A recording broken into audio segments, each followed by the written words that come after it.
Coach, thanks. CA Sports coverage of the NFL brings us to the Inner Harbor at M&T Bank Stadium here in Baltimore, Maryland. The scene a few moments ago, here it is. It's unlike any other in sport as both teams made their way out of the tunnel. These folks are fired up as their guys are ready to do battle between the Cleveland Browns and the Baltimore Ravens.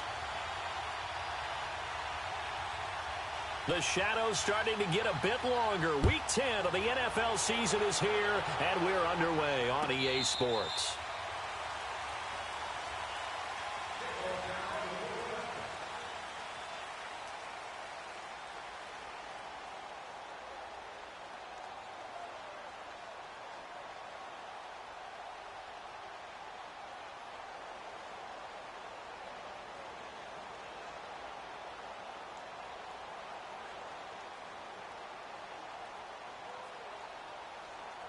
Mayfield going to lead the Browns up now, 1st and 10.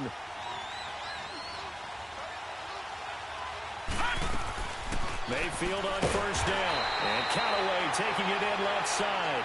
And this one goes nowhere. Losing yardage back at the 22. Well, that was a simple throw and catch, but even with that completion, 0 yards gained. So they're behind schedule on down and distance. I think they were hoping to get it to him. He could make a man or two miss, but that window closed quickly.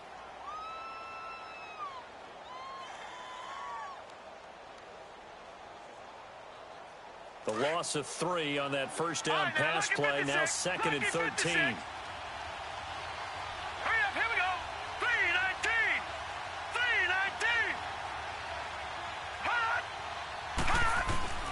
From the shotgun, it's Mayfield. And he rifles one incomplete. David Njoku was the intended receiver, and it's 3rd down. Let's face it, you can run the route tree as many times as you want, get in sync, practice it, do all those things. But once you get to game speed, it doesn't always time up quite that well. That one goes incomplete. And this opening drive not going to plan. This is now 3rd and 13. Here we go now. Blue 90. Blue 90. All right, now, lucky 56. Lucky 56. All right, now, lucky 56. Lucky 56. Here's Mayfield. And he goes down. The Ravens able to get to him. Tyus Bowser coming in to drop him for a loss of 8, and it'll be 4th down.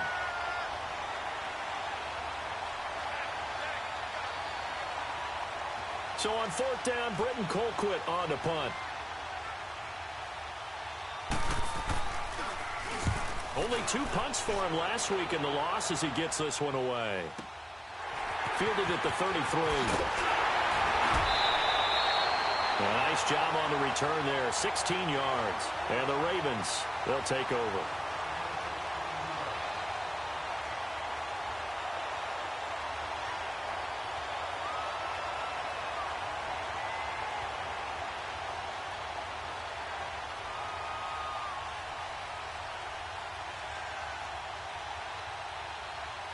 Baltimore with good starting field position as they come up 1st and 10.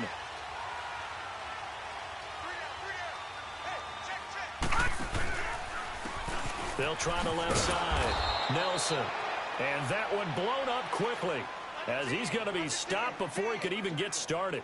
That'll be a loss of 4 yards on the play. And it'll bring up a 2nd and 14.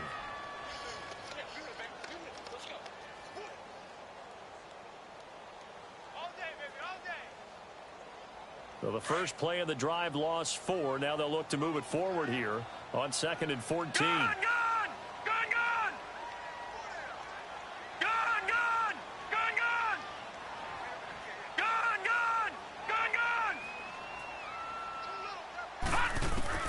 On 2nd down, Jackson. He'll get this one complete to Davis. And he'll be brought down at the 48-yard line. 6 yards is the pickup, and that'll lead to a 3rd down. Defensively here, you're facing a top 5 team in terms of points scored in the NFL. So when they're that high-powered, you've got to find a way to hold them under 20, because to me, that's the magic number. 20-point score, you give yourself your best chance to win. So if they're up around 24, 28, 30, they could be in some trouble. And I think so, because then you turn it into a shootout, and that means your offense has to keep pace.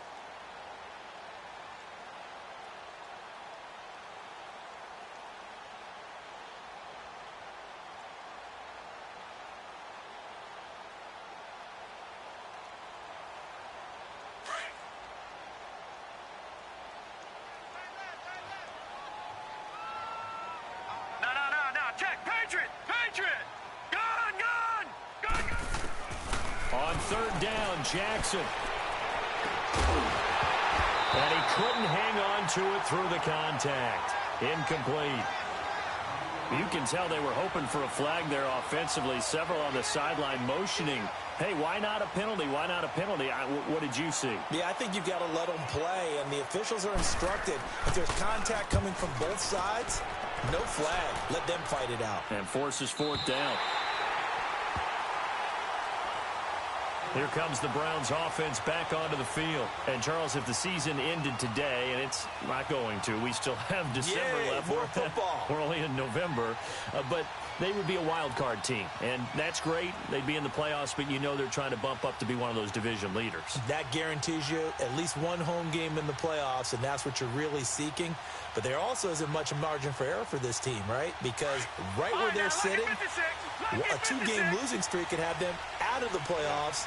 So they've got to make sure they continue to keep the momentum going. Absolutely. There's some sharks smelling blood in the water behind them. Out of his end zone, Mayfield. Looking for Landry, and it's intercepted. Snags it for the pick, and he will score. Touchdown, Baltimore. Those free safeties, they get to sit back there if they've got good pass rushers like this team does. Read like a book. He read it like a book and took it in for 6. And if they use their eyes well and their anticipation skills, they can make big plays, just as what we saw. A free safety's dream. Follow the football, go to it, and take it the other way. So they throw the pick 6. They'll get another shot at it now as this one's in the air. That's fielded in the end zone. And no run back here. This will be a touchback, and it comes out to the 25-yard line. And now the Browns coming out on the field. And this is a unit that, to be frank, doesn't look like they've woken up yet. I mean, a punt and a turnover on their first 2 drives. And I think the game's starting to take shape a little bit now. And I'm going to take it into the basketball world. When you're having trouble scoring or moving the ball in basketball, what do? Get it to their best player, right? Find a matchup, create it, exploit it, and try and move the football. Back to it after the pick 6, Mayfield. And the Raven pressure too much. Down he goes. I spent a lot of extra time preparing for this game, watching this offensive line, because they gave up 5 sacks last week in their loss. They just gave up another one now. They don't seem to be working together as a cohesive unit. Right? 4 guys might have it right, but the 5th guy is giving something up. They've got to find a way to all get on the same page. Mayfield now on second down. To the right side and complete to Njoku. And he'll go down just shy of the 25 at the 24-yard line. Only 3 yards on the catch. It's third down.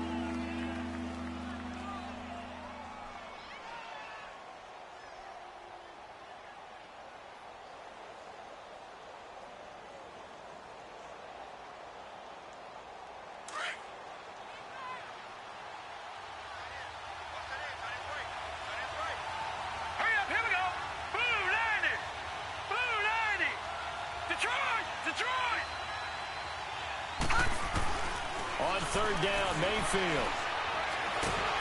Nowhere to go here. He lost the football. And it's picked up by the Ravens. And that will set him up in excellent shape. First and goal at the 9-yard line.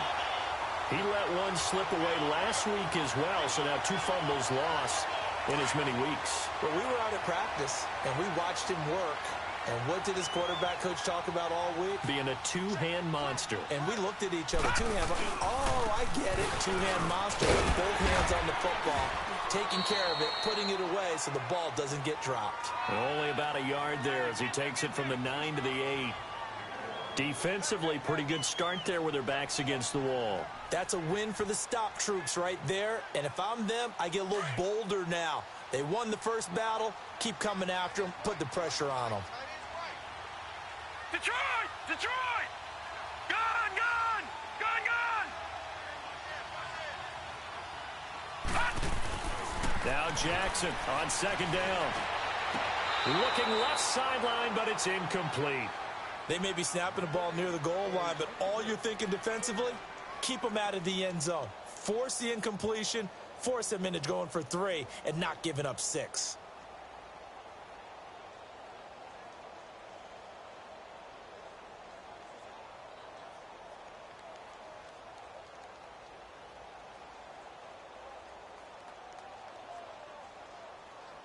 Boy, you'd hate to squander this great field position. Here's 3rd and goal. Gone! Gone!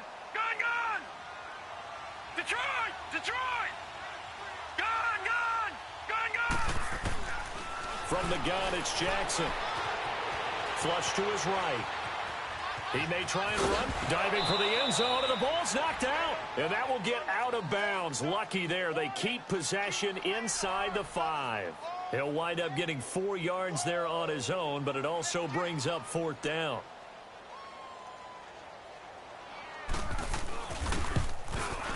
And Tucker's kick right there. It's good. And the lead moves to 10-zip. So they recovered the fumble, but ultimately could not take advantage of the short field. Definitely a lost opportunity right there. I mean, they were in prime position to put 6 on the board. Ended up settling for 3. Tucker now following the made field goal, set to kick it away. This one taken just inside the 10. And nice work on the return as they'll start their drive just past the 30-yard line. And now Cleveland geared up to take the field. And last time they coughed it up, led to a field goal. They're fortunate that it only led to a field goal, but still, they're not happy about it. Could you sense the relief, though, when they only gave up the field goal? And they were able to trot back out on the field and start this drive. A little more pep in their step because they didn't cost their team a touchdown. But they know they've got to do it a lot better than they did on the last possession. The coach will just be relieved, though, if they recoup with a score here, right? I think the coach will be ecstatic to see them pick themselves back up and now take it downfield and punch in the end zone without turning it over. A nice run there, 9 yards, and it'll be 2nd down.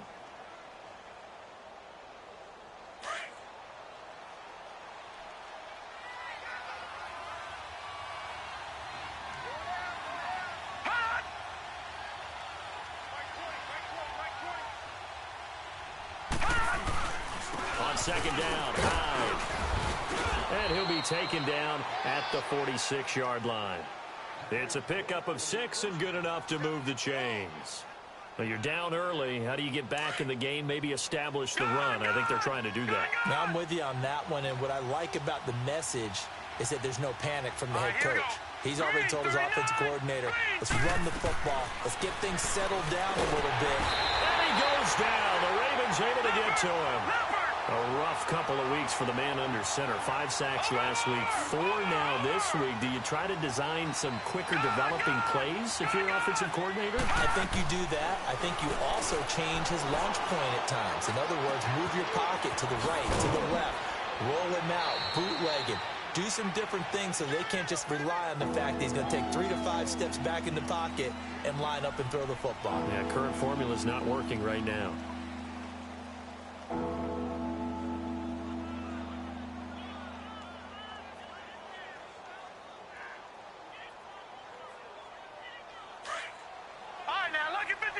Lucky 56. All right, now, lucky 56. Lucky 56. Mayfield from the gun on 3rd down. He's got it open, then he completes it to Callaway. And he's got this to the 30 before being taken down. And a nice gain of 21 yards. So 1st and 10 now from the 30.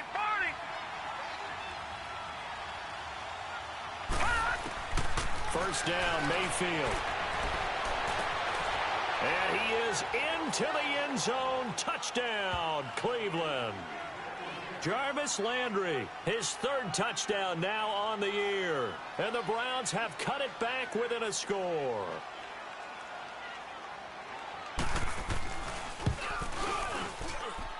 Gonzalez able to tack on the PAT.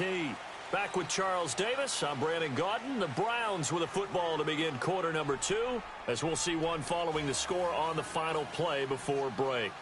Gonzalez now to kick this one away. And no return on this one as the fair catch is signaled for and taken. And now Baltimore gets set to take the field. And, you know, certainly a lot of football left to be played. We're not into December yet, but right now where we stand, they're first place in their division. Looking good, looking to be a threat come January. And let's think about what every team has in their goals, all right? Number one goal is what? Make the playoffs. Number 2 goal is win your division. Number 3 goal, and the biggest goal, I think, is to be the highest seed possible that you can be heading into the playoffs so that you can have as many home games as possible to try and get you to the Super Bowl. And right now fighting for every win possible to try to at least secure home field for the wild card and or divisional round.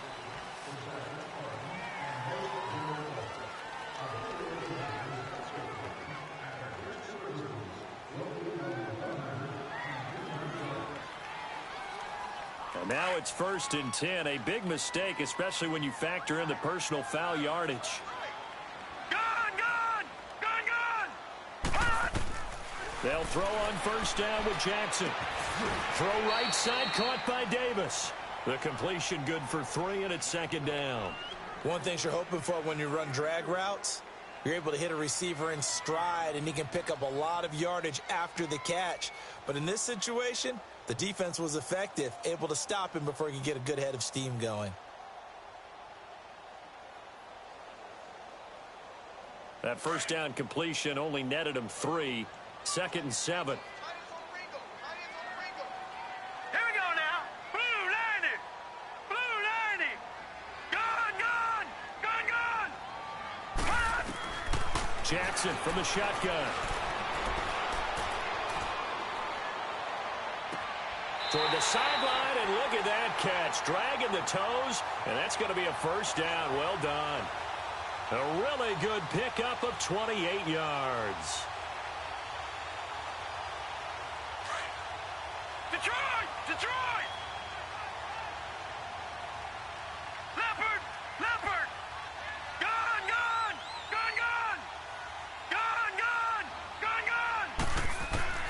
From the red zone now, here's Jackson on 1st down. And the tip there altered the ball flight, and it falls incomplete. It'll be 2nd down. It's always a battle. Who's going to win on 1st down, the offense or the defense? Let's face it, if you've got the ball, 4 yards or more on 1st down is what you're aiming for. They tried to throw for it there.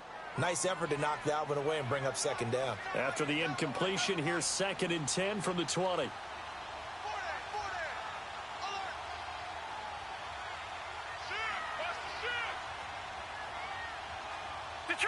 Detroit! Here's Jackson throwing again. And the hit jarred it loose. It's incomplete. Once you get into the red zone and the safeties have less ground to cover, you'd better be quick with your delivery. Not much space to get a ball in there. And when that field shrinks with those safeties, it's almost like there's a couple extra defenders out there, right? It certainly is. They end up taking up extra space just because there's not enough space for receivers to run through. To throw on 3rd down, Jackson. And this is caught. Touchdown, Baltimore. In for the score. And the Ravens will add on to their lead.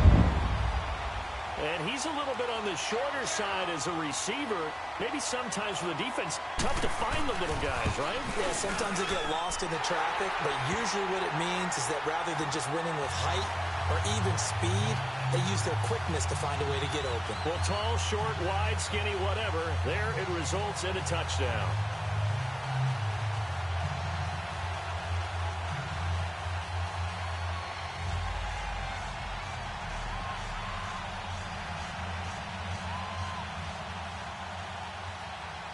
Here's Tucker now out to kick this one away.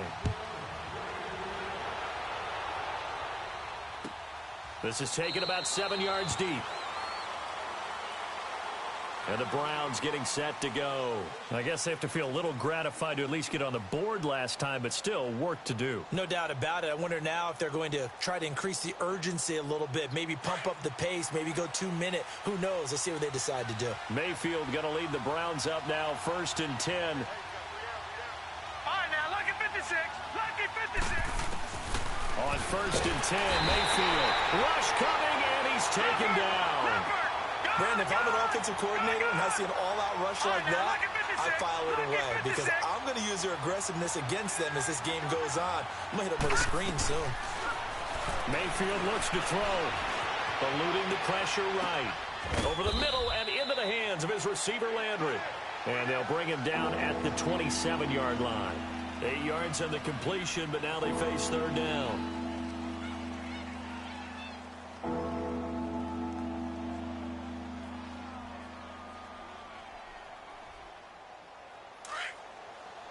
Detroit! Detroit!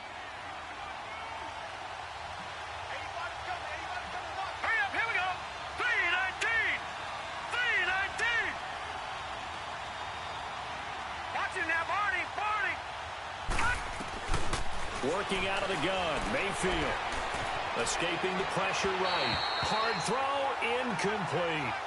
Well, they've had a pretty frustrating first half here offensively, and then just continued there with that incompletion. Yeah, definitely frustrating for them, but heartening for the other guys. Those stop troops, they're enjoying things right now because they've made it very difficult for them throughout the half.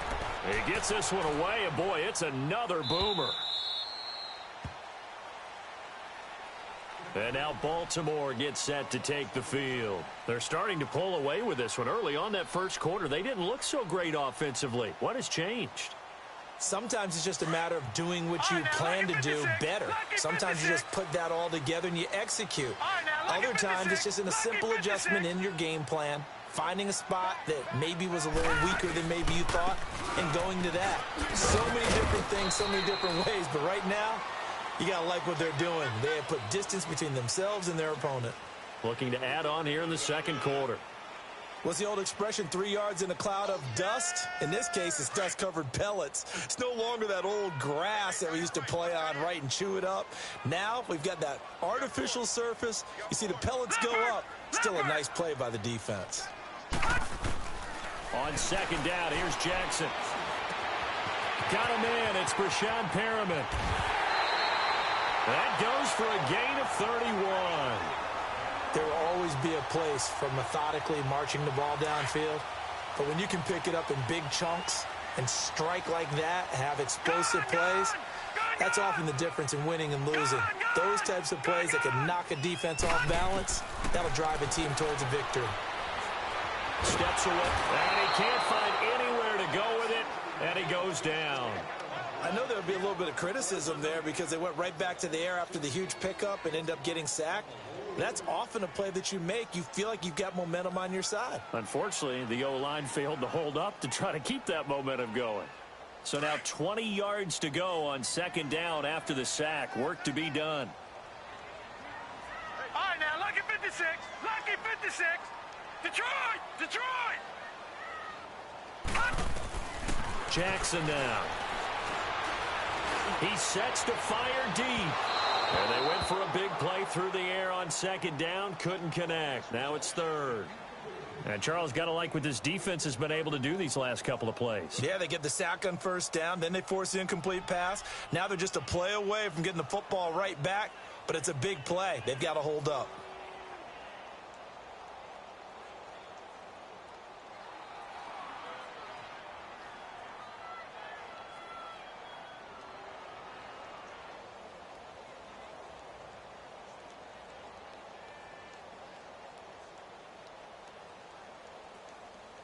The Ravens on 3rd down. Just 1 for 3 thus far. This will be 3rd and forever. From the gun, Jackson. Oh, he's got a man wide open, complete. He got 29 yards that time. A nice job there, Charles. They picked up the blitz, were able to complete the pass. That had the total feel of a quarterback in control. Red blitz, got him into the right protection scheme, so he doesn't get hit back there. He's got a chance to step up with supreme confidence and deliver it downfield for a nice completion. That's going to go as a loss of a yard, and it'll be second down. 2 minutes remain here in the first half. We're back to Baltimore after this.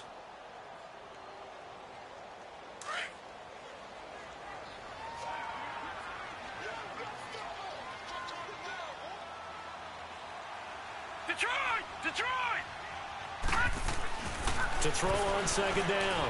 Jackson. His throw caught right around the 6. And he gets it all the way down inside the 10 and mark him at the 5. That one goes for 24 yards.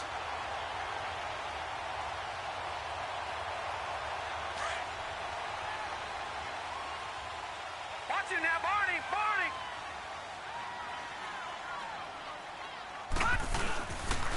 They'll try and run for it on first and goal. And he'll get blown up behind the line of scrimmage, back at the 6. It's a loss of a yard there, and now second down. Well, it's been the air game that's taken them down on this drive before they finally turned around and handed it off on the last play. And now they're looking for the big boys to get them in the end zone. Couldn't do it there. It'll be interesting to see. Offensive lines had to pass block a lot on this drive, but they'll be able to revert and fire out and create some space in the run game. Flushed out right. Toward the pylon, caught. A touchdown-saving tackle there. Now it's third and goal. When you see zone defense and you know you've got a drag route on as your primary call, you've got to be really careful as a passer about how far you let your guy go because he might wander into some tough coverage. And now prior to this 3rd and 1, we're going to get a timeout here. It's just their first, so they'll have 2 remaining here before we get to halftime.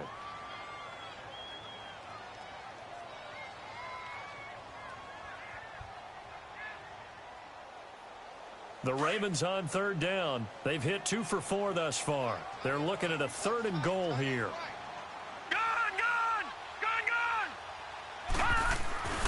Now it's Jackson. Dancing to his left. And he's just going to throw this one out of bounds here. Nowhere to go with it. Incomplete. On 3rd and 1, I think everyone in the stadium thought they'd try and run the football there, but they tried to surprise the defense and hit something through the air.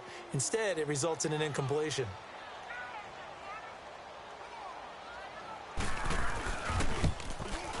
And Tucker's kick right there. It's good. And that will open the lead up now to 20-7. So the field goal there caps what winds up to be an 11-play drive. Well, partner, that's a lot of offense to run there to only get 3 points. So I just wonder, are they going to recycle those plays because they were successful in getting 3? Or do you go to another section of the playbook trying to find ones that get you into the end zone, get you 6? And now Cleveland geared up to take the field. And what do you think goes on here in this situation? If you got the football, you're trailing, you're back in your own territory with just a little time. Do you try something? You're thinking about jump-starting your team, right? You just mentioned it. They're down. They're trying to get back into the game. But you've got to figure, if something goes wrong, you may have put yourself in a spot where you may not be able to come back in the second half.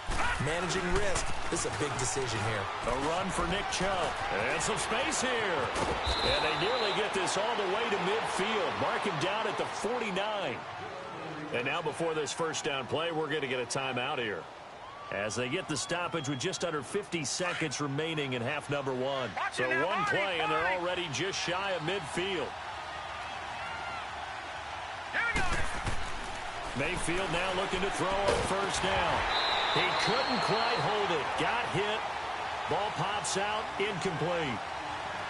That's very well timed there defensively because it's not a bad throw, but the collision came at the exact time he was reaching to bring in the football.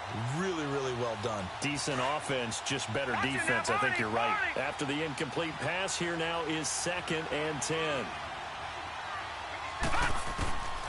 From the gun, Mayfield. And he fires one that's intercepted. Picked off at the 36. And his guys are going to take over at the 34-yard line. When a team's turned it over 3 times in the first half, we just look at the offense and say, guys, what are you doing? But instead, we really should be looking at the defense. They've created the takeaways. 2 interceptions, 1 caused fumble. They played awfully well swarming to the ball here in the first half.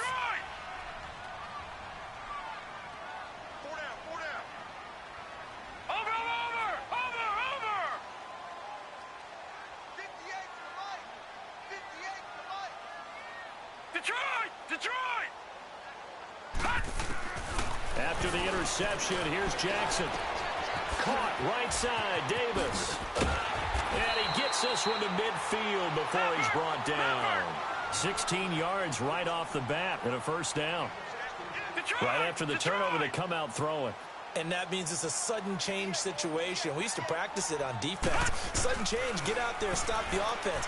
But you typically run out there a little bit unsettled. I think that's why he came right out throwing the football, hoping to catch. And Perriman's got it for a Raven touchdown. Rashawn Perriman as the first half is winding down. And the Ravens will extend their lead.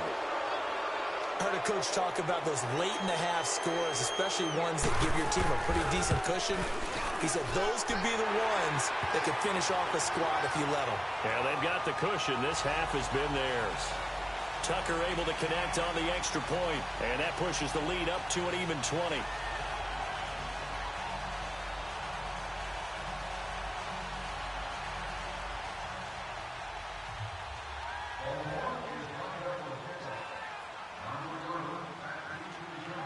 Here's Tucker now out to kick this one away. This is taken about 7 yards deep. And not wanting to risk anything here late in the half, he'll just take a knee and they'll bring the football out to the 25. The Browns offense heading back out to take possession. And with time quickly fading here in the second quarter, not sure how aggressively, offensively they want to play this. I think we'll find out just how much they trust their guys in this situation if they decide to take a shot. And with time running short here, they'll simply take a knee, and that should do it for half number one.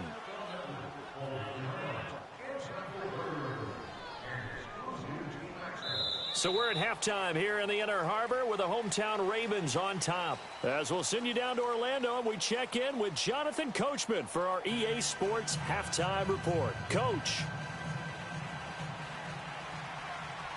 The Ravens ready to receive it, and they've got the lead as well as we resume play in the second half. That'll be taken in the end zone. And he gets it out to the 25-yard line. Flag down. This could set him back. Yeah, this is going to put him back with not great field position. So they really got zero benefit at all, right? Sometimes you can absorb a penalty when you get a big return. Then the penalty brings it back, but you still have great field position. As you pointed out, not in this case.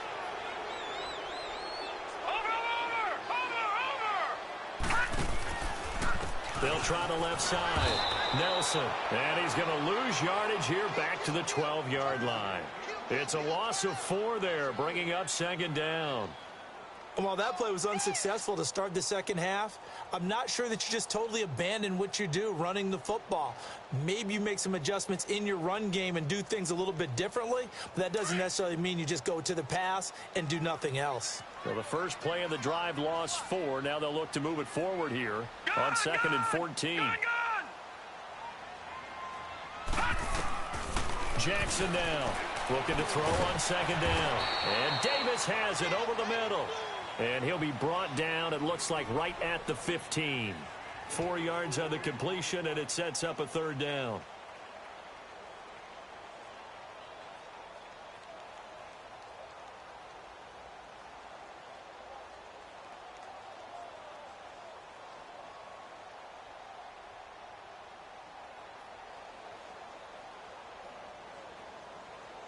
The Ravens on 3rd down. 2 for 5 to this point. This is 3rd and 10. Gun!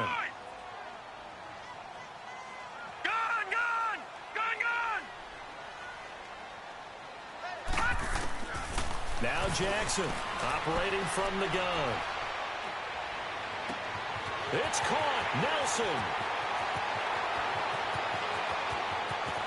And he takes this way down deep into Cleveland territory. They're able to convert on 3rd down, and that sets up a 1st and goal. So what's the old expression that quarterbacks like to use when they decide to throw the football? I'm looking for either a touchdown or a check down. And he took the check down on that play, and it worked almost to perfection.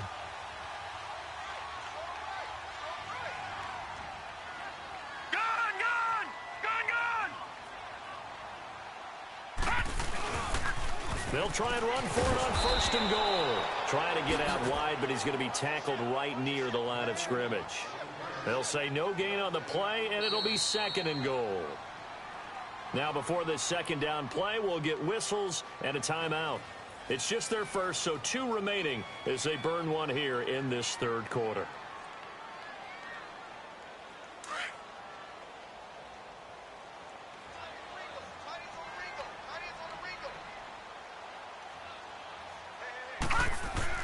On second down, Jackson. Got a man, it's caught for a Ravens touchdown. As his guys are in for 6. And the Ravens will add on to their lead. I know a lot of people look at these games and think, all right, this thing's done. Let's have some sportsmanship. Let's not try and score. You should never do that in the NFL. I've seen big leads blown and teams that looked like they had a victory, all of a sudden we're going home with a loss. Here's Tucker now out to kick this one away.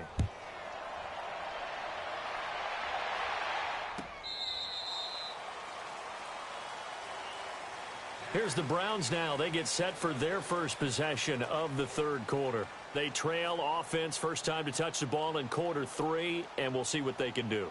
And I can't wait to see what they have planned, because some teams script to start a half. Other teams just go, okay, these are the sequence of plays we want to run. These things worked well for us. And sometimes they throw in that big chunk play right away. Shocker. Try and get after them early and try and create a big play to give themselves some momentum. See what they have up their sleeve. And he's going to be met at the line of scrimmage and taken down. Call it no gain on the play, and it'll be second down.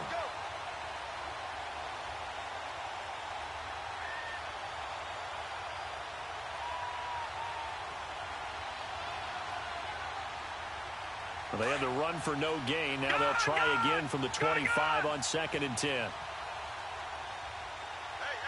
up, here we go. Second down, Mayfield. Buying time, nowhere to go here. He lost the football. But I think a Brown was able to recover, and they'll indeed hold on to the ball here. On plays like this where the ball comes free, it's often unusual for the team that lost it to get it back. Because this is the quarterback. The ball gets away from him. Everyone else is trying to execute what they're supposed to do on offense. They're usually looking in the other direction, downfield, or have moved away from him. In this case, though, a teammate is able to come up with the ball. On third down, it's Nick Chubb. And he's going to be taken down right at about the 15-yard line. Just a 1-yard pickup there, and it'll be fourth down. But we just saw a great example of what we talked about with his coach prior to the game. He's definitely one of the better linebackers at reading the play and flowing to make the stop before it turns into something big. Colquitt on to kick as he sends it away.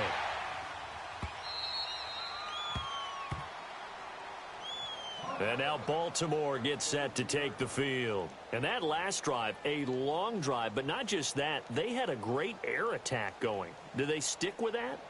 I would think that they would, because if they were confident enough to do it on the last drive, starting backed up in their own territory, why would you change anything? They've got to be confident about what they're presenting and continue to do so. Yeah, because the secondary, they really looked clueless. And that was amazing because that drive went and went, no adjustments, and no big plays by the defense to knock the ball away. Detroit! Detroit! Detroit! Detroit! Now Jackson on first down. Flush to his right. Oh, he's got some breathing room. Big yardage there on the scramble. It gets him a first down. So he wanted to pass it, but that thing turned out much better. And the crowd really responded, didn't they? They always like it better when the quarterback is scrambling around, actually takes off and runs downfield, and that's exactly what he did. So the big play gets him all the way down to the outskirts of the red zone here for first and 10. 3-19!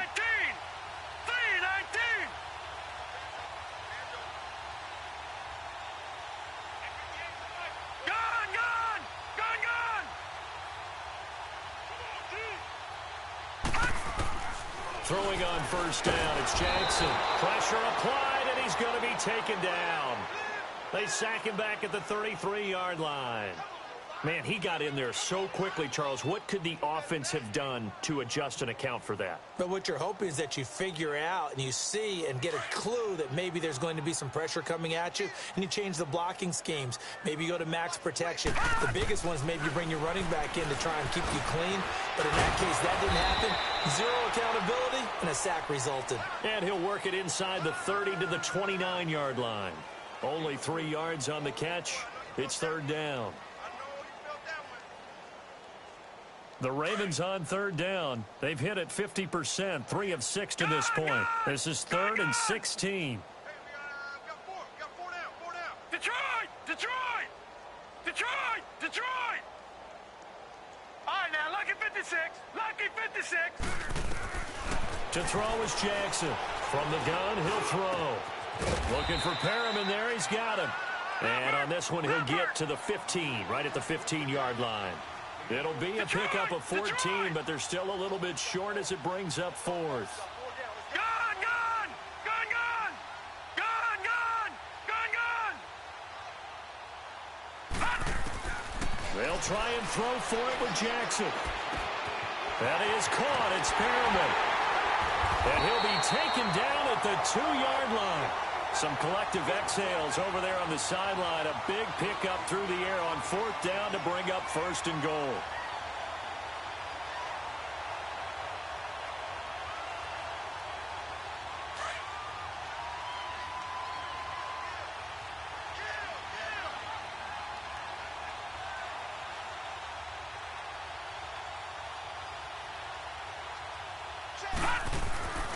They'll try and run for it on 1st and goal.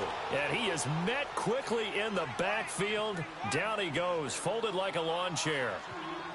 I know the scouting report on him is that he doesn't possess the eye discipline to be an elite linebacker. And what that means is his ability to read, react, and make a play. But on that one, he looked like one of those guys. From back at the 4, here's 2nd and goal.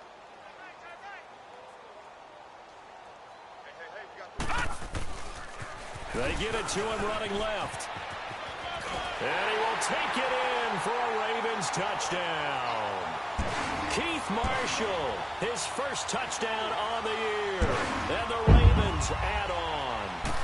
And we know they won't get their names in the stat sheet, but the offensive line has to get all the credit for that touchdown run. Tremendous job of blocking, paving the way for the 6 points. Here's Tucker now out to kick this one away.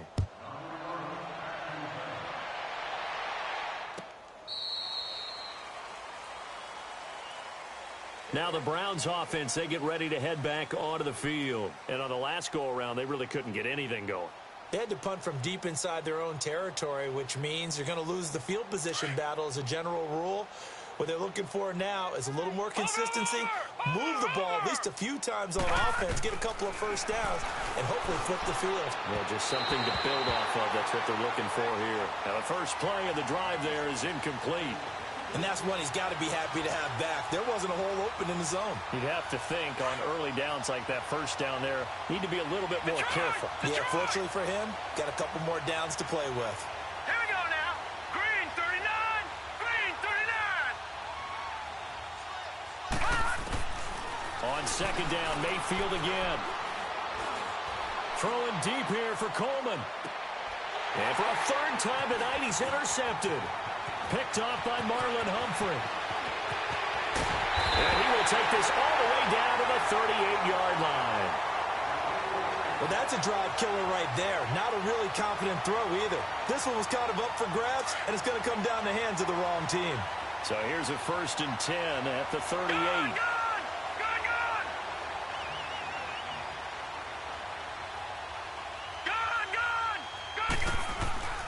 Jackson on 1st down. Uncorks one for Davis.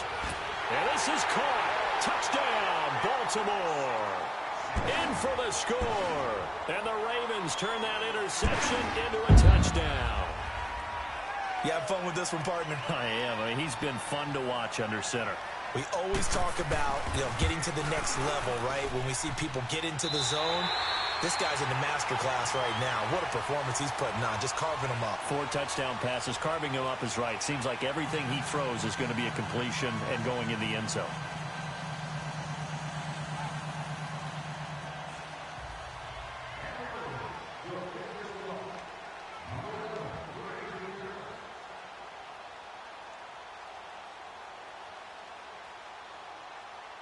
Here's Tucker now out to kick this one away.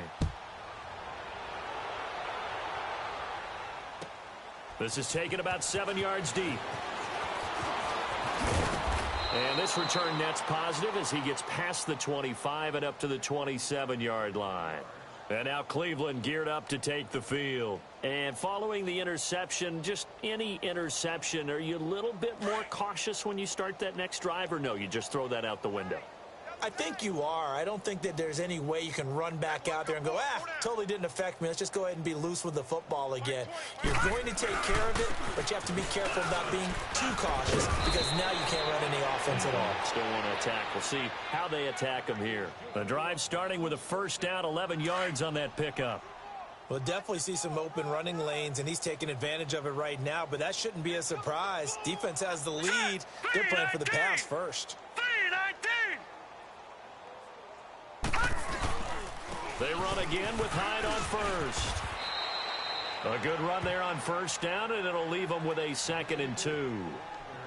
Some runs are blocked so well, you almost forget that someone has to carry the ball to gain the yardage. The leverage by the offensive line to create space up front, really well done.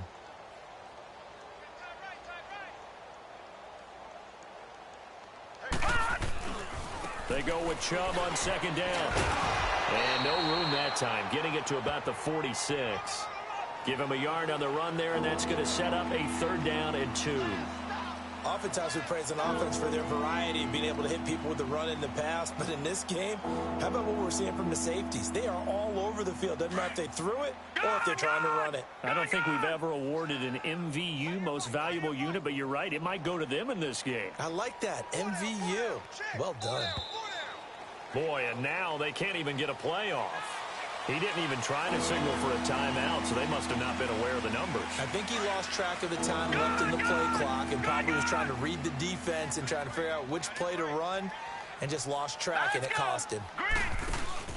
On 3rd down, Mayfield. Eluding the pressure right. He can run for it, and he will. It's a gain of 10, and the Browns are going to get a 1st down. When they watch film of this game and hand out the grade sheets, he's going to really like getting a double plus on this play. Why? He scrambles and picks up a 1st down. But what else does he do? Protects himself by sliding and avoiding the big hit. Double plus, big-time play.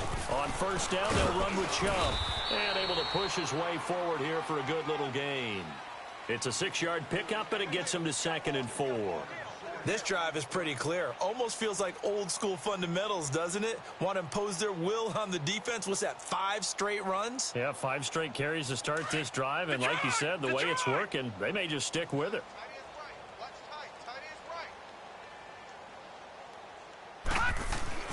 They'll try to throw here. Mayfield, he dumps it to Hyde. And he'll go down here at the 35-yard line. It's a 9-yard gain, and it keeps the drive moving. He's got good size. We know he's tough to bring down running the ball. That also carries over to the passing game like we saw there. And at his size, how'd you like to try and stop him on that angle route? Him coming out of the backfield, breaking sharply, catching the football. It's going to take a lot more than one guy, most likely, to bring him down. That was a nice gain. Time for a break. We'll come back and wrap up garbage time after this. Ball up to the 35 now as they come up on 1st and 10. Chubb on the counter, and he'll be brought down, losing yardage back at the 40. That's going to go as a loss of 4, and it'll be 2nd down. This linebacking core, they've done a good job of keeping that running game in check, haven't they? They certainly have, and what they'll also do when this game is over is thank the guys up front, the big defensive line, because they've kept them clean, so to speak. Not letting blockers get to them, allowing them to run to the football and keep that running game bottled up. And incomplete there. A nice hit. Jars the ball free and brings up 3rd down. This defense was definitely alert to the possibility of the deep ball, and they were more than ready for it. They've got the lead, fourth quarter. Maybe can expect more passes like that downfield. The Browns on third down, 2 for 5 to this point. This is 3rd and 14. 36. Watch it now, Barney. Mayfield to throw it. And he's got his man. That's Landry. And he's got this down almost to the 20 before he's dropped. Just what the Browns needed there. Good for a gain of 17. Offense for them has been at a premium. You wonder where plays like that have been all game long. They're thinking the exact same thing themselves, but they're also looking forward now because now these plays are really for next week, trying to get some momentum going.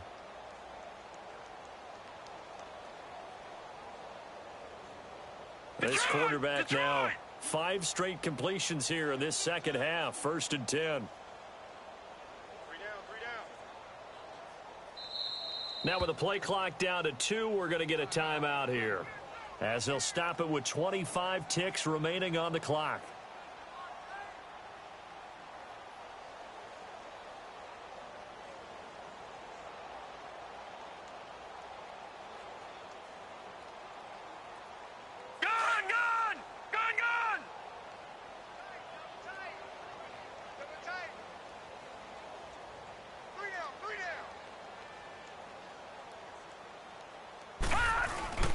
First down, a run with Hyde. And he will lose yardage and be backed up to the 24. It's a loss of 2 there, bringing up 2nd down. I know when I was a kid, I always got real excited when I saw those lateral-type runs. But the best backs that made it happen, they put a foot in the ground and just go. That didn't happen there. That play got swallowed up. Here's Mayfield. And he bats it away, and it falls down incomplete. He was looking to get it to Jarvis Landry that time. And it's 3rd down. Okay, partner, hyperbole alert, all right? I think that this has got to be the best game I've seen this secondary play this entire season. Doesn't matter whether they've been in man, zone, they've reacted, communicated, and really made plays on the football. They absolutely have. And the play on that last deep ball, maybe the best example of it, they've been solid all game long. And the kick here is good, so add 3 to the total, but they're still coming up well short, and that is how this one comes to an end. A big offensive explosion helped leading them to victory, and the defensive guys, they're just saying, hey, put those points up every week, we'll just keep winning. They will gratefully accept them, won't they? It makes their job that much easier when they're scoring that many points, allows them to play with a totally different style and a different flow. So for the Ravens, the win will move them to 7-2 now on the year. And they'll get a few extra days to get ready for next week, where they take on the Pittsburgh Steelers. Meanwhile, for Cleveland, they are barely afloat as they fall to 4-5. And they'll try again next week at home against New England. And for Charles Davis and our entire crew here at EA Sports, I'm Brandon Gaudin saying so long, everybody.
And, Coach, we come at you from the shores of Lake Erie.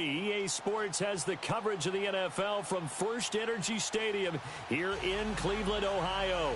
This was the scene a few minutes ago. The dog pound in full roar as their Browns emerge from their tunnel, and they're ready to go as they get set to match up with Carson Wentz and the Philadelphia Eagles.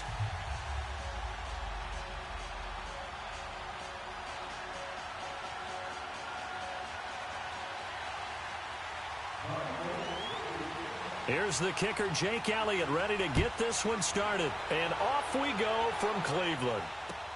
Fielded about a yard deep.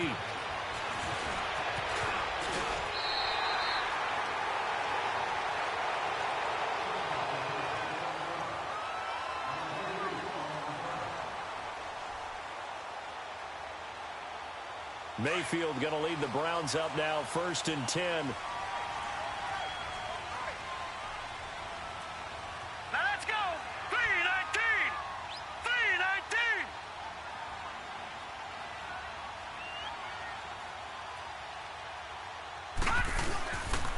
First carry for Carlos Hyde.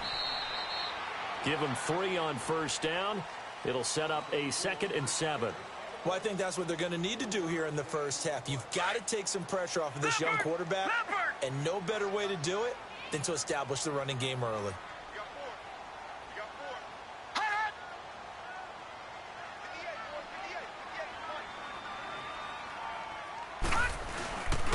Handoff comes to Hyde. Not much room here as he only gets it to about the 30. Tackle made there by Jordan Hicks. Well, that didn't appear to be a run blitz. He just darted in once he saw the run develop. That appeared to be a case of see ball, get ball. Now let's go. 3-19. 3-19. Now Mayfield. Now that'll be tipped and intercepted. Picked off by Malcolm Jenkins. And it's a terrific return here as he's going to have them set up with a 1st and goal right at about the 6-yard line. Certainly not how they envisioned ending their opening drive here in the first quarter. Too many ones in this play. First quarter, first drive, first interception thrown. And that last one, that hurts. So after the INT, here's Wentz. And he's able to get it down to the 2-yard line. He'll get 5 out of the scramble. It's 2nd down. Well, he did a nice job keeping his eyes downfield, waiting for someone to get open. But once the pressure forced his eyes down to see the rush, it was time to make a break for it. They'll try to run it now with Sproles. And that play going absolutely nowhere as he's belted before he could get out of the backfield. It'll be a loss of 1, and that'll make it 3rd and goal.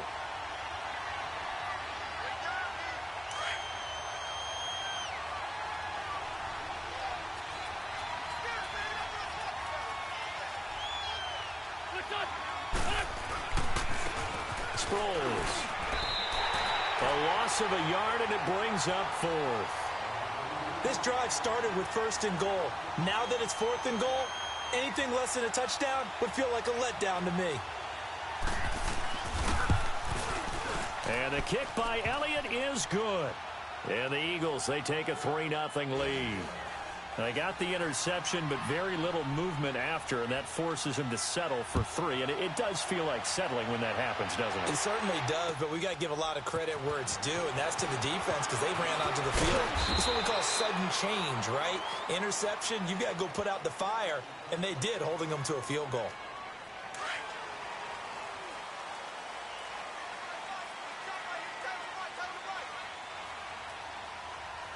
Detroit! Detroit! They go back to the air here after the INT on the last drive. And it pops free. The collision there jarred the ball loose and brings up 2nd down. Didn't have a receiver open downfield, and as it turned out, couldn't even find his outlet man because of the coverage. It was way too tight, unable to find anyone open. They'll give to Hyde. And this one goes nowhere. Losing yardage back at the 22. So he loses 3 yards there. Now 3rd down. Well, that play was over before it even got started. Thanks for nothing, huh? How about that? That sets up a very difficult third down call now. Here we go now. Green 39. Green 39. Third and long for Mayfield. This is Johnson. He's got it. That one will go down as 33 yards on the third down conversion. Now, that play will end up on the highlights, and you'll see it all over the place. But what you won't see, the offensive line that bought the extra time, that allowed for the big completion downfield, those guys made that play possible. Mayfield on first down. And the throw left sideline here is caught, but they'll rule it incomplete. Couldn't keep his feet in. Second down. And that one goes incomplete. They tried something out of the bag of tricks, but it's incomplete and now second down. Blue 90. Blue 90. Detroit. Detroit. All right, now, lucky 56. Lucky 56. A second down throw for Mayfield. Completes this to Callaway over on the right side. And the stop here will come at the 38-yard line. The reception good for 7. It's third down. A good chance this is 4-down territory if they're unable to convert. But right now looking at a 3rd and 3. They'll try and pick it up by running the option to the right. He may try and run for this. And a short gain there down to the 37-yard line. Back with Charles Davis, I'm Brandon Gaudin. The Browns with a football to begin quarter number 2. And they've got a decision to make here on 4th down and 2. And the first play will be a field goal try. This from 54 yards away. And this kick is not going to be close. It's well short, well right to boot. And this score will stay right where it is. Well, this winds up an empty possession. Everything looked okay. He just never got the ball on target. And knowing him, he'll be disappointed with that effort. So after the missed long field goal attempt, this offense set up nicely at the 44-yard line. Now a play fake here on first down. Escaping the pressure right. He'll get 5 out of the scramble. It's second down. Okay, he's not going to get the first down, but this is still a nice job of buying some time and then running to get to the sideline and get out of bounds and avoid the big hit.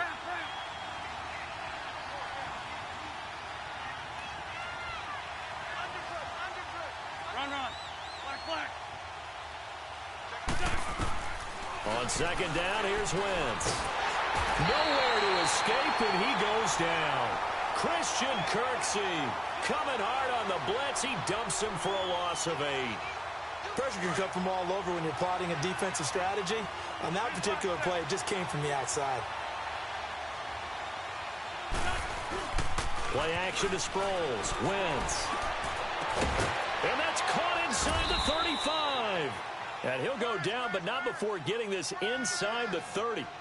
And a big 32-yard play on third.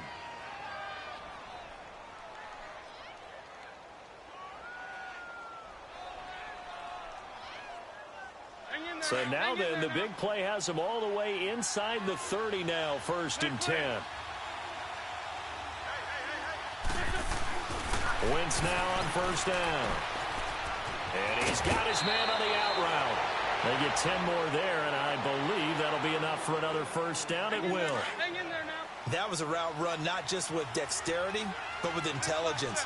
Found the hole in the zone, made sure the quarterback saw him, and was able to make the sure catch and flip the down marker back to 1. They go play action here on first down. They'll roll him out right. And he just throws this one away. Smart decision here this close to the end zone, and it brings up second down. I hope I don't sound too rah-rah on that one, but that's the exact right throw. Either your receiver gets it or no one gets it. Give him a lot of credit for being really precise with it. Got rid of it. No one got it.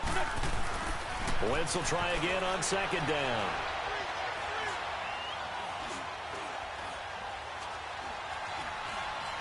They still can't get him. Stepping up, he's going to keep it. He turned that into a nice gain, gets him 8 yards closer for third down. Partner, he was going through his progressions. Not there, not there. After about the third one, he decided he better pull it down and run for it. And he slides down and avoids the hit for good measure. 2 minutes to play here in the first half. More from Cleveland after this. Wentz looking to throw on 3rd and 2. Forced out to his left. He can run for it, and he will. And he gets the first down yardage he needs before he's brought down at the 6. And they got 3 yards. That's enough. A conversion, and now it's 1st and goal. They'll try and run for it on 1st and goal. And they'll get him down here at about the 5-yard line. It's a gain of a yard, and it'll set up 2nd and goal. That run didn't get very far, and I think when you're looking at his dimensions, he's a little bit on the smaller side. He's counting on the big guys up front to escort him in, and they couldn't create any kind of space for him, could they? Yeah, didn't get. And he's in. Front Eagles touchdown. Darren Sproles, a 5-yard touchdown run. And the Eagles add on to their lead.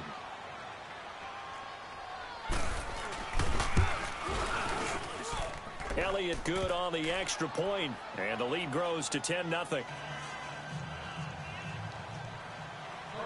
Elliott now to kick this one away.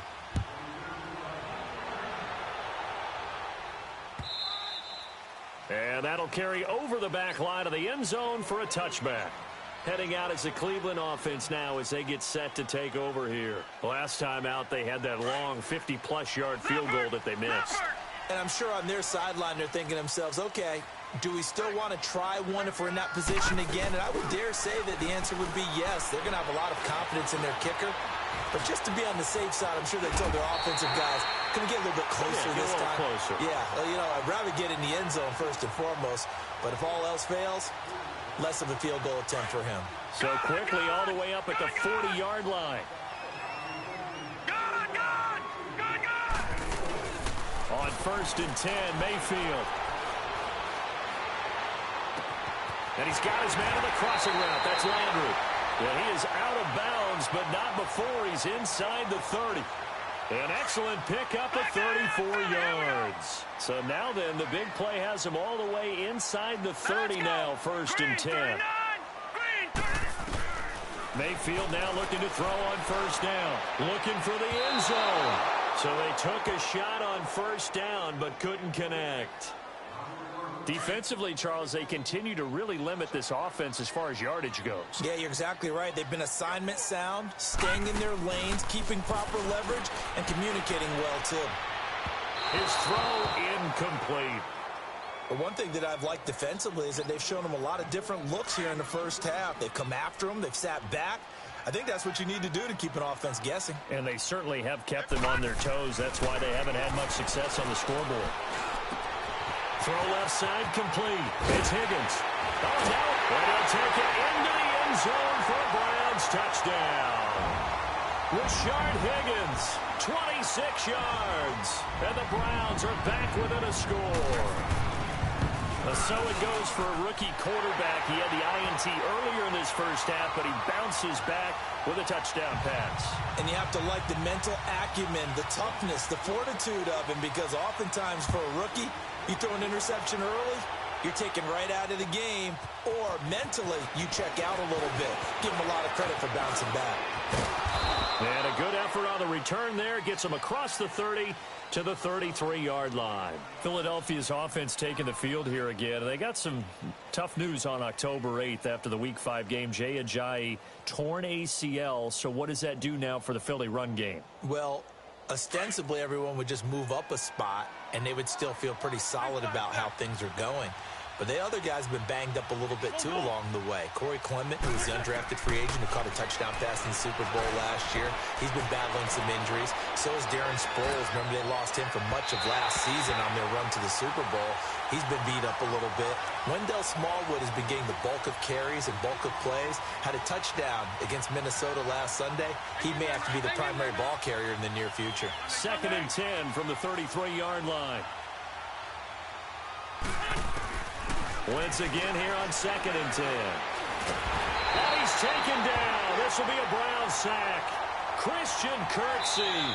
Now the Browns will use the first of their 3 timeouts as they stop it with 16 seconds to go in half number 1. Eagles coming up here on a 3rd and long, so Wentz and company with some work to do after the sack.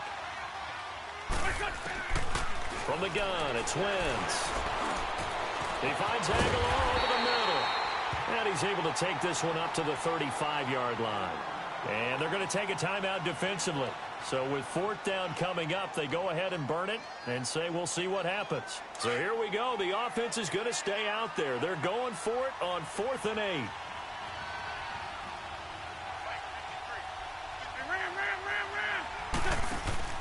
They do go for it. It's Wentz. Out to his, and he can't find a receiver, and he's brought down. And with just 4 seconds left in this first half, a timeout call. So shall we say a bold decision to go for it, and that bold decision does not pay off. And when you talk about bold, you're saying all caps? All caps. Yeah, without a doubt. Maybe they're telling their defense they have a lot of faith in them. I mean, that's how you have to spin it, is that you tell your defense, you know something? We were able to go for it there because you guys are so good. I'm not worried about things. That's the only explanation I can come up with in this situation. Well, he better get ready to spin it for that post-game presser because you know he's going to be out. He's going to have to spin it for his own locker room, frankly. Out come the Eagles now as he'll go on offense first here in the 3rd quarter. They have a chance to break our tie here as we get a look at the first drive of quarter 3. And it's such a tone setter, isn't it? Because both sides trying to seize momentum to begin the half. What do they have dialed up that'll give them an advantage to move the ball downfield? Let's find out what they have dialed up. Room here to run. And he'll take this up near the 35, maybe the 34. 9 yards is the pickup there, and they'll have a 2nd and 1. Anytime the offense shows what they call a shot play or a chunk play where they're trying to get big yardage, sometimes people just call it gadget plays, and you hold it to a gain that we just saw there, you feel pretty good about yourself as a defense. Ertz has it left side. That his first catch so far. They've held him under wraps, but he's got a first down there. That's a staple of this offense. Drag route to the tight end. Yeah, he's unable to use his size to break off much more yardage after the catch, but still an effective gain nonetheless. And he just gets rid of it. Throws it away. A wise move there. Looked like nobody open. Now 2nd down. Well, allow me to sidestep for a second after that incompletion, CD. Let's talk about the rookie quarterbacks because just last week we were talking about them going 0-4. But this past weekend, 4-0 for the rookie QBs. Remember that seesaw we used to jump on when we were kids? You're up, you're down. Well, this week, they are way up. Sam Darnold and the Jets take out the Broncos. Baker Mayfield and his Browns in overtime. The fierce Ravens pass rush is foiled. And how about Josh Allen and the Buffalo Bills taking the measure of the Tennessee Titans, who are off to a 3-1 start? And Josh Rosen, his 2nd start in the NFL, he takes out the 49ers with help from his Cardinals teammates. That's the first time in the Super Bowl era that we've had rookie quarterbacks go 4-0 on a weekend. And somewhere in Baltimore, Lamar Jackson's wanting to know when he's going to get his opportunity. An incomplete pass on first down. That leads to a 2nd and 10. Again, they'll throw with Wentz. And this is Ertz with it, right side. And this time he's able to take it down to the 42. 4 yards on the completion, and it sets up a 3rd down. Well, they're unable to convert that into much, but it's never a bad idea to try to get the ball into a tight end of his caliber's hands and see what kind of disruption he can cause. Now they'll try to convert on 3rd and 6 after the 4-yard completion. Now Wentz again. Being chased out left. He may try and run for this. Wentz can pull it down when he needs to, and the 6'5" quarterback picks up the first down.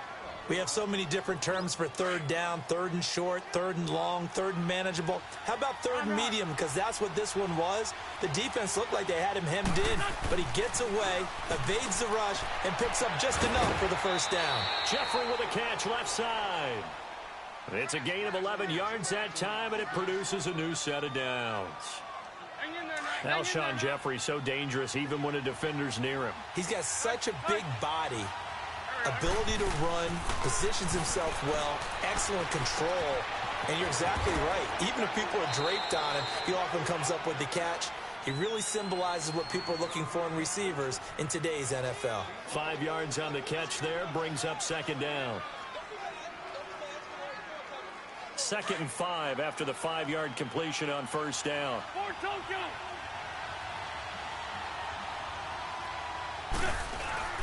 They fake the give. Now Wentz sliding out of the pocket. And he just chucked that one out of bounds, out of everyone's reach. Maybe a wise call not to take a sack in this part of the field. It brings up third down. A pretty good coverage there, and both of these defenses, they've had good coverage throughout this one. No doubt about it, and in today's NFL, where we're used to a bit more scoring, this feels almost like a well-pitched game in baseball on both sides where the tension continues to build. Who's going to make the big play? Toward the sideline, and look at that catch. Dragging the toes, and that's going to be a first down. Well done.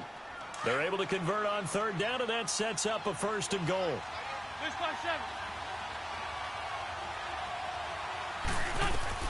They'll try and run for it on 1st and goal. And he'll get blown up behind the line of scrimmage. Back at the 6. That's going to go as a loss of a yard, and it'll be second down. To say they've kept him under wraps running the football, that's an understatement. He's been completely neutralized. Yeah, they've essentially taken him out of the game, haven't they? And you know all the teams say, we're not going to let him beat us. Well, that's exactly what's happened here. They've lived up to that. And he'll be brought down right on the edge of the goal line at about the 1 yard.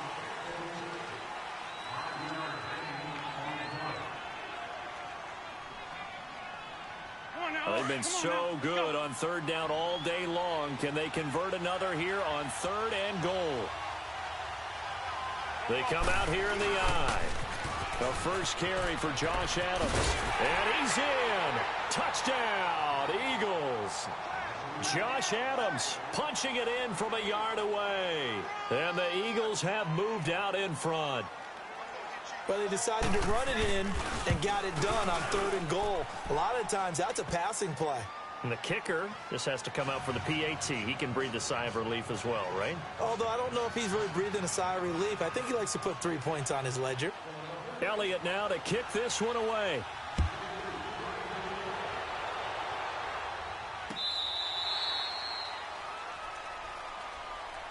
And now Cleveland geared up to take the field. And they had to wait a long time to get the football back. Probably not what you were hoping for when you got an offense that's humming.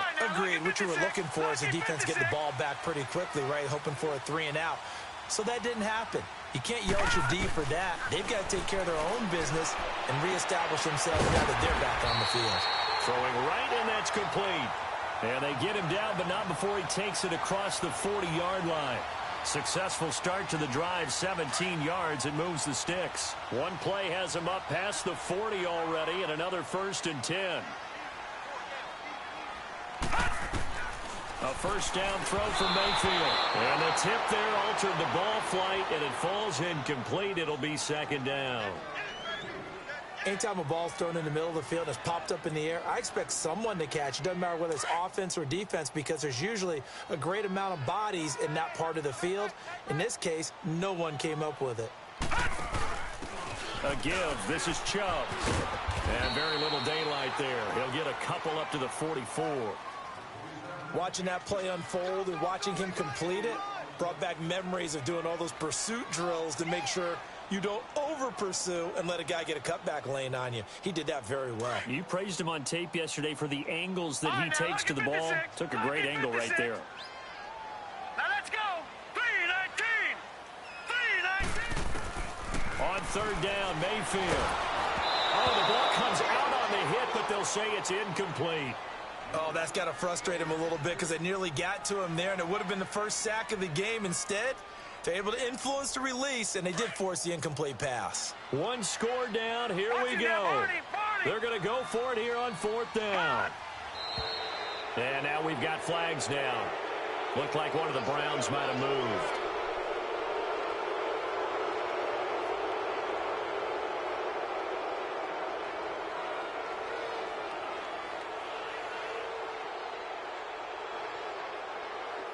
Here's Britton Colquitt now. And surprisingly, this is the first punt of the game for either team.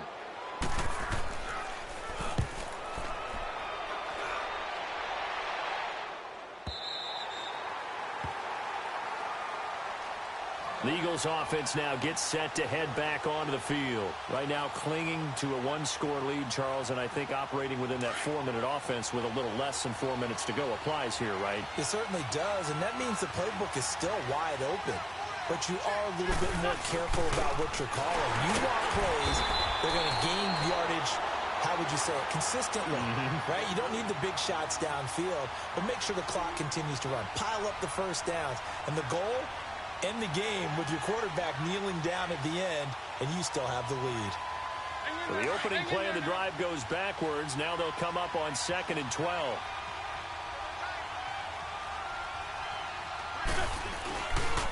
Again, they'll run it. Again, it Sproles. And he'll lose yardage and be down at the 7-yard line. And now a timeout called defensively by the Browns. It's just their first. They'll be down to 2 remaining as we step aside here in the 4th quarter. Possibly a turning point. Big play coming. This is 3rd and long.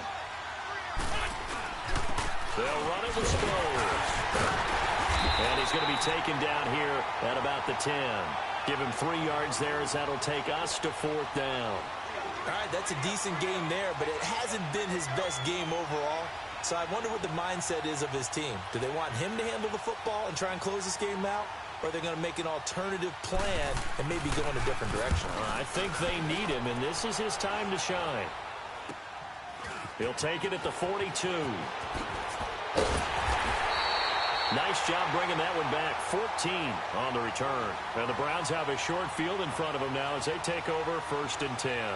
The Browns offense trotting back onto the field. And a tight game after punting last time. See if they can get something going on this drive. As they head to the field now, with the game this close, you've got to feel there's a sense of urgency for them going on offense right now. But they have to do it without letting panic creep in and affect their play. And Callaway taking it in left side. A good play there as the Browns strike for 16 and a 1st down. Finally, a first red zone opportunity for these guys. It's 1st and 10 from the 12. Time for a break. We're back to see what happens after this.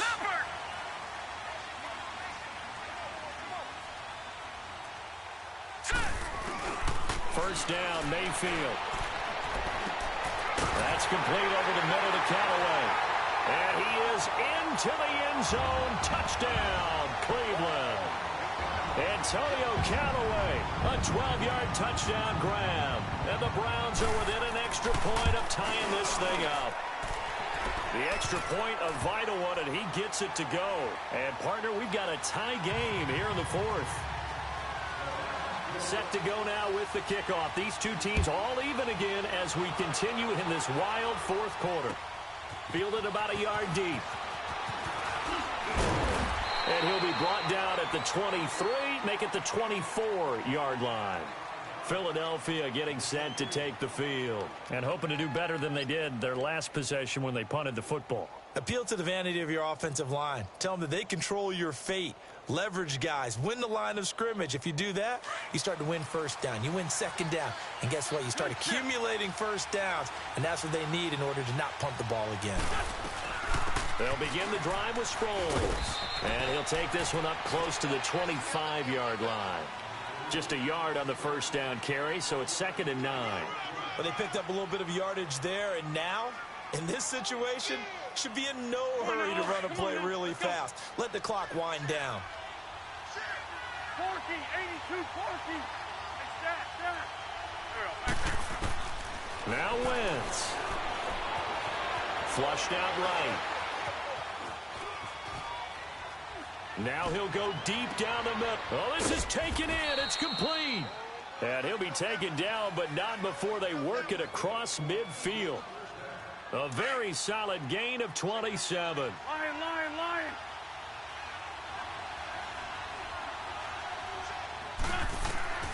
Wentz to throw. Jeffrey reels it in over the middle. And he is tackled inside the 40, not quite to the 35. 10 more there and another 1st down. Partner, you got to like what they're doing right there. Little by little, they're getting closer. Another good pickup. Wentz now 12 of 17 through the air as he leads his guys up on first down. Back to throw. Wentz. He couldn't quite hold it. Got hit. Ball pops out. Incomplete. It's a lot of contact going on there, and in the end, unable to keep two hands on the football and bring it into his body. Everything looked pretty good until the finish. Line of scrimmage, again the 37 as they line up 2nd and 10. They'll run it now out of the gun. Fighting his way down to about the 35-yard line. And now the Browns are going to take another timeout as they'll stop it with 40 seconds remaining in this fourth quarter.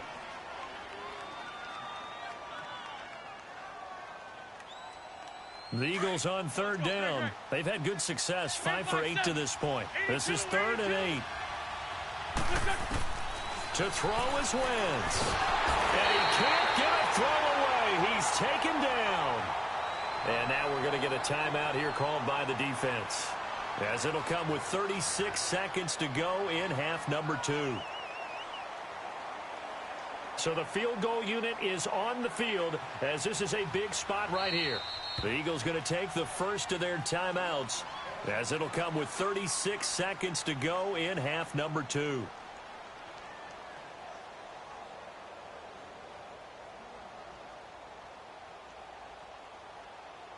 Tie game, fourth quarter, and they're going for this thing on 4th down.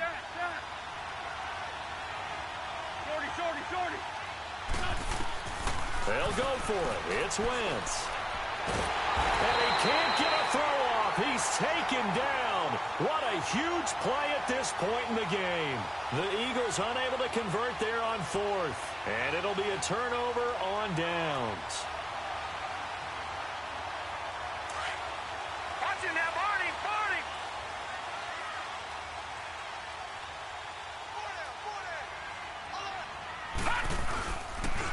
They pitch it to Chubb.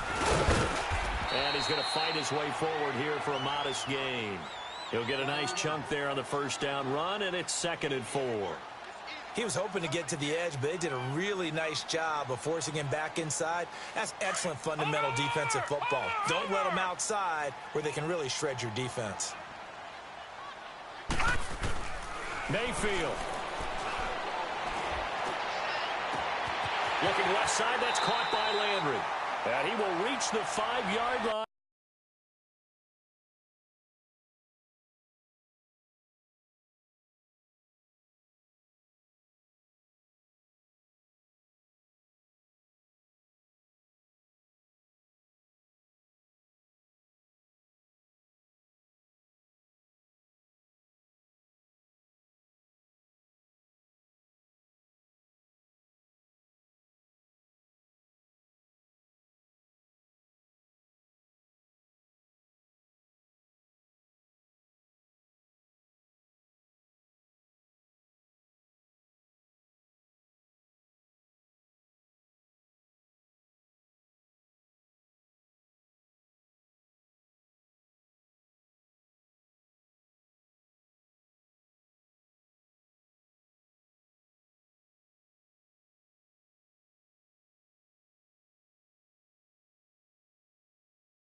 All right, Coach, it's the NFL on EA Sports as you take a look there at Lincoln Financial Field in Philadelphia, PA. Just a short time ago, these Philly fans in full roar as both teams made their way out of the tunnel. Pyrotechnics ablaze. They're set to go as their Eagles will match up with the Cleveland Browns. Here's the kicker, Jake Elliott, ready to get this one started. And off we go from Lincoln Financial Field. That'll be taken in the end zone.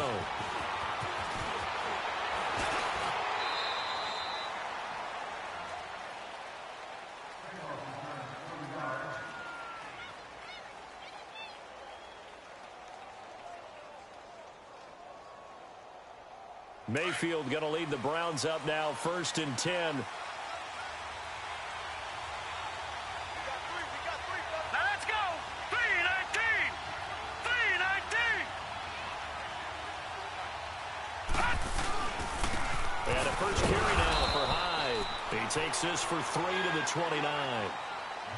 They tried a quick hitter inside, but that one was swallowed up because what they're hoping, those big defensive linemen will take the bait and move laterally and open up a crease that they can run through. Didn't happen on that play.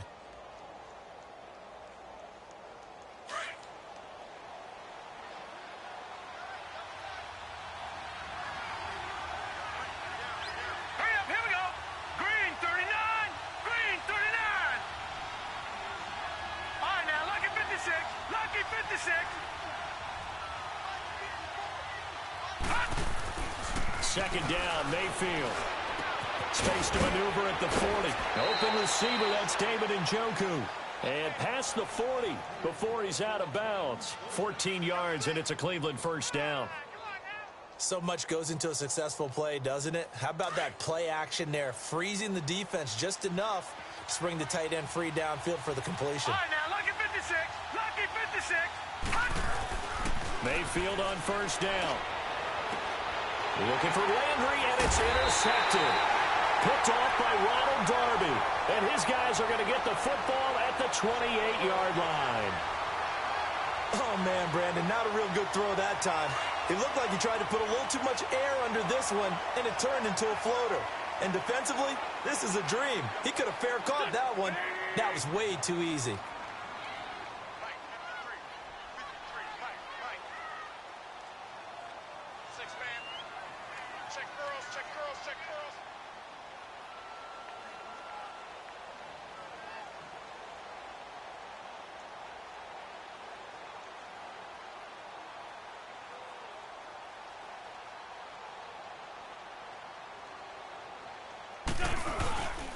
Now it's the all-purpose back. This is Darren Sproles. And just a short gain that time as they're able to get him down. Tackle made by Demarius Randall.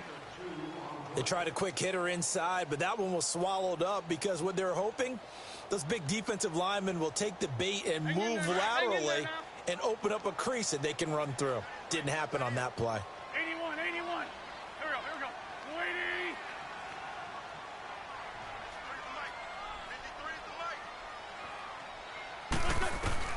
On second down, here's Wentz. And a big loss here as he's taken down. Christian Kirksey in there to get him for what will be a loss of 13 yards.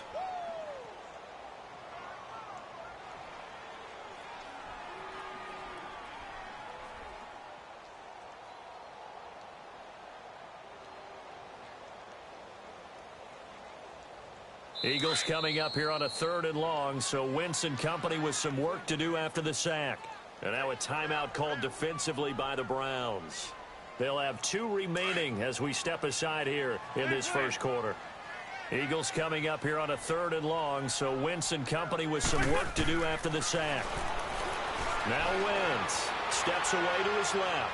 Now he's going to let it go deep left side. And he knocks the ball away, and it falls incomplete. E.J. Gaines the one that time to knock it away. But that certainly looked like something that they discussed all week in practice getting ready for this one. Take the big shot right out of the gate. At worst, you'll open up the defense a little bit, loosen them up, and have them back on their heels. A good return there, 17 yards. And the Browns will take over, 1st and 10. Here comes the Browns offense back onto the field. That opening drive ended with the INT. It didn't lead to points, but still not the way they were hoping to begin the game. But how about going and telling your defense, thank you, a huge thank you. You said it didn't lead to points, stalled off that drive. Now they've got a chance to redeem themselves and maybe reward their defense a little bit by putting some points on the board on this one. Trying to shake off the interception from the last drive. He'll look to throw. And they'll work this down to the 40-yard line. Tackled there. Give him 13 yards on the opening play of the drive and also give him a first down.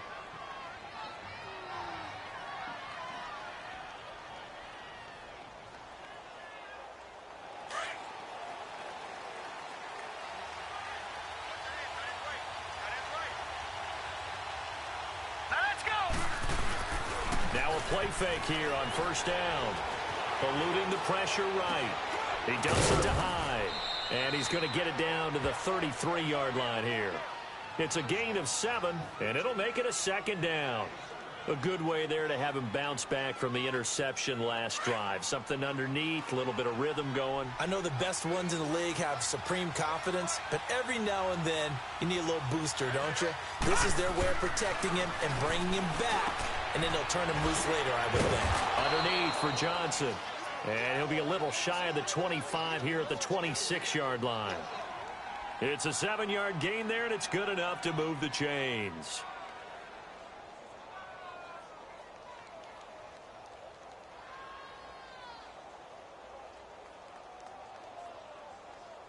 This quarterback now, after the pick on the last drive, 3 for 3 to start this drive. It's 1st and 10.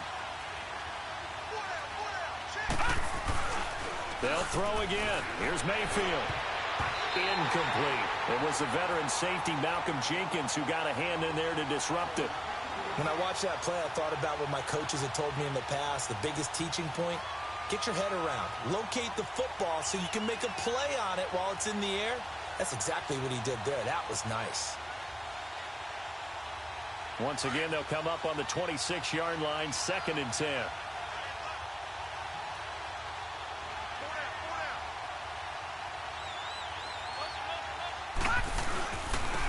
First carry now for Nick Chubb. And able to push his way forward here for a good little gain. Give him 4 on the ground there. They're now left with 3rd and 6. And that's one of the reasons you like to blitz even on rundowns. It confuses the blocking assignments. It doesn't allow those offensive linemen to get up to the second level. All right, now, lucky 56. Lucky 56. Set. Green 39. Green 30. Now Mayfield. Throw right side into the hands of Akins. And they work this near the 5. He'll be stopped at the 6. They're able to convert on 3rd down, and that sets up a 1st and goal. And now the passing game here in the second quarter starting to heat up a little bit. Don't you feel the rhythm starting to happen, right? You see it now. The confidence is starting to rise. I think now as a play caller, because that has happened, you lean on it a little bit more. You don't go totally away from running the football, but you do say, guess what? We can throw it. We can throw it well with a whole lot of confidence. A first red zone opportunity for the Browns thus far. They've got a 1st and goal to go at the 7. They'll run high. And he is met at the line of scrimmage, and he goes down right there. No gain on the play that time, and it sets up 2nd and goal.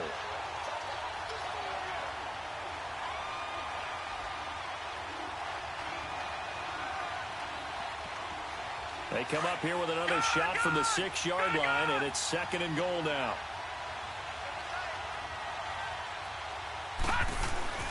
Mayfield looks to throw. And he is going to go down. Back at the 11-yard line. Brandon Graham in there to get him for a loss of 5.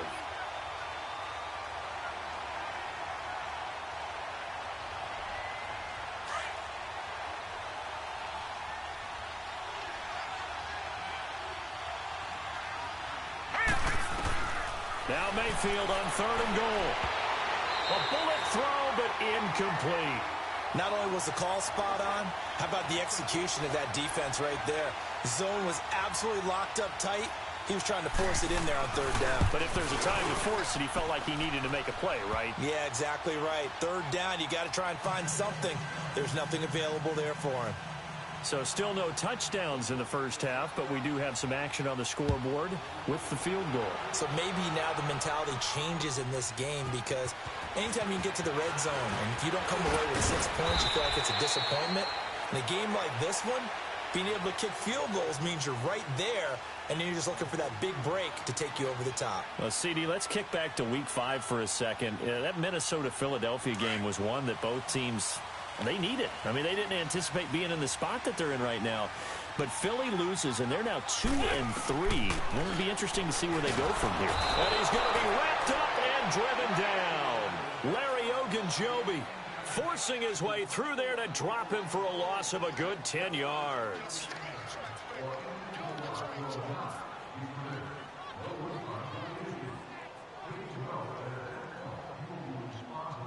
The job becomes twice as difficult now after the sack. It's 2nd and 20.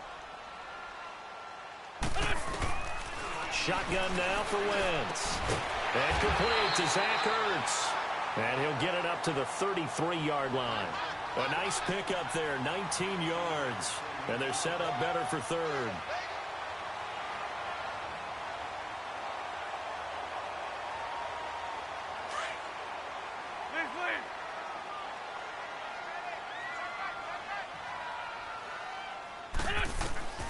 Wentz looking to throw on 3rd and 2. Aguilar has it.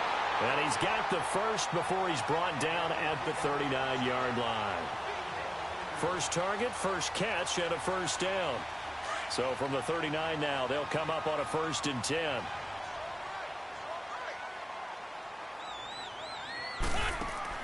They go play action here on 1st down. Stepping up, he's going to keep it. Finding some room at midfield. Opted to run for it. The decision a good one. Picking up the first, getting 14 yards on the scramble. 2 minutes to go here in the first half. We'll come back to Philadelphia after this.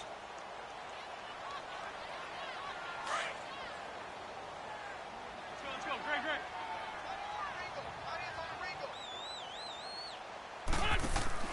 On 1st down, Wentz. This complete left side to Aguilar. And that play will go nowhere. Losing yardage back near midfield at the 49. It'll be a loss of a yard, and it'll be 2nd and 11. Lion.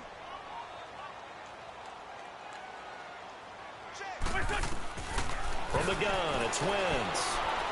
Escaping the pressure right. And this is Ertz with it, right side. And he'll go down, but not before getting this inside the 30. And a nice gain of 21 yards. Nice movement there by Carson Wentz outside of the pocket. Completes another pass. Help me out here, partner. He's not sneaky athletic.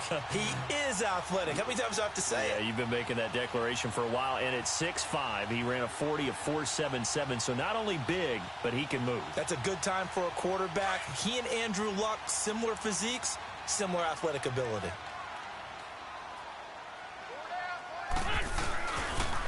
Toss play to Sproles. And he went backwards. He'll be down at the 30. That's going to go as a loss of 2, and it'll be 2nd down. I'd say the staff that's up in the booth watching the game, they may want to file that one away. See how fast the free safety closed to make that play? Might want to check into a throw the next time. A rare misstep on that last play because the drive has been strong, but now it's 2nd and 12. And Matthews has it right side. And inside the 20 before he's brought down. And now we won't see a play on 1st down. We're going to get a timeout instead, as it'll come with 36 ticks to go in half number 1.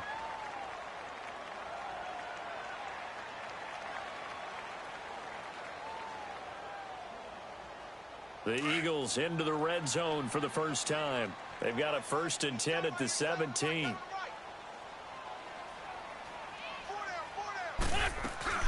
They'll run it now out of the gun. And he's going to fight his way forward here for a modest gain.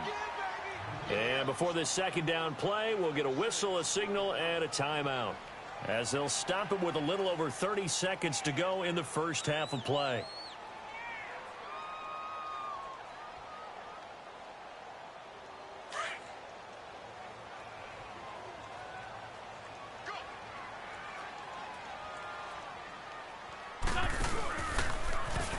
They'll run with a former Badger. It's Corey Clement. And he'll get this one down to about the 10-yard line. And he got half of what he needed there, 2 yards. And it'll bring up a 3rd and 2 more. Sometimes you're aligned perfectly and the play comes to you, and sometimes you got to cover some ground to go make the play, as we just saw there. We saw a great example of perseverance right there on that play. Got to be careful. They might want to throw one over his head as this game progresses. Wentz now to throw. This is taken in by Jeffrey. He's got it. Touchdown, Eagles. Alshon Jeffrey in the final seconds of the first half. And the Eagles are able to cash it in for 6. Elliott good with a PAT. And that makes it a 7-3 lead.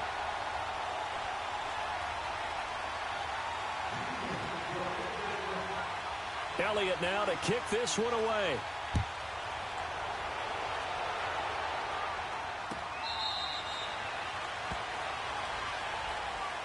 And now the Browns coming out on the field. And from this spot in the field with the clock where it's at, you think we're just going to see a knee and that's it? And I think in this situation, that's the proper play. But we do know there's some risk takers out there that may want to take one more shot before the clock runs out. On 1st and 10, Mayfield. Eagle pressure, too much this time. Down he goes. So we've hit intermission. It's halftime. This is the NFL, and it's a presentation of EA Sports.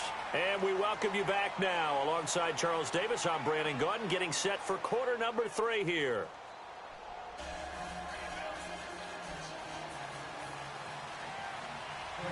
So the Eagles with the lead, and they're going to get this football first as the 3rd quarter gets underway. That's fielded in the end zone.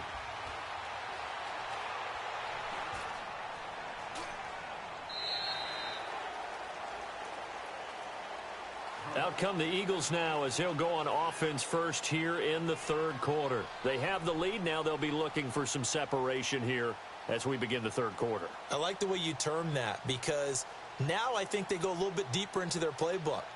They like what they did in the first half. That worked okay. But in order to get the separation that you just talked about, change things up a little bit. Change your tendencies. Try and hit them a little bit more with some things they didn't see in the first half. Let's see if they do just that. And they're able to get this one across the 35.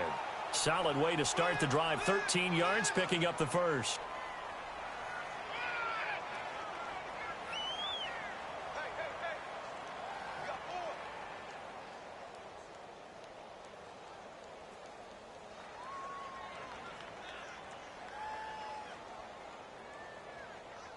So here's a 1st and 10 at the 38. We got 3, fellas, we got 3. Jump.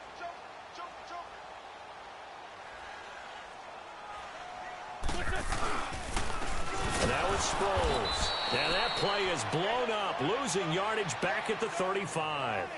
It's a loss of 4 there, bringing up 2nd down. So statistically, both of these offenses having a rough time getting a running game going. But boy, what a nice play there defensively. Tackling him behind the line, but you're right. You look at the numbers. Neither side looks on track in the ground game. Goes underneath for Sproles. And he'll get it out near the 40 to the 39. 4 yards on the pickup, and it'll be 3rd and 10 now. And just in general, Charles, on a play like that, how tough is it for the defense to account for a running back essentially being a receiver downfield? It's very difficult, especially if the running back has skills like a receiver, and you're aware of that before the game even begins. And down he goes. They bring down Wentz on the sack. That would be exactly what they were looking for coming out to start the 3rd quarter. Get a sack, get off the field, get the momentum going in their direction. Get the ball back to your offense, right? Get that momentum because, hey, this lead is very, very slim. To throw is Wentz. Flushed out right. A surprising move to go for it, and predictably, at least somewhat predictably, it doesn't pay off. And the Browns are going to get this thing back. Excellent field position.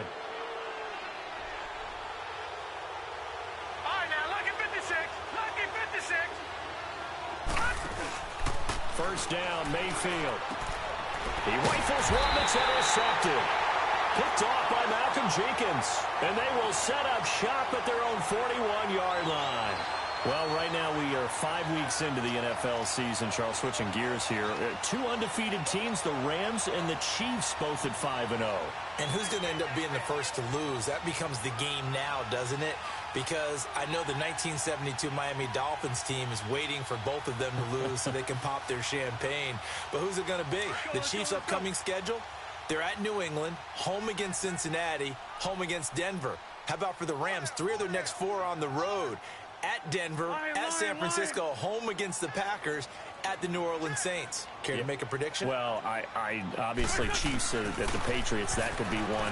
But the Rams, 3 of the next 4 on the road. I'm going to say, though, the Chiefs drop one in New England. How about you? I'm going to say that they're actually going to drop it at home against Cincinnati. That's my big upset. Well, right off the bat, it's a first down to start the drive, 12 yards. Let's go.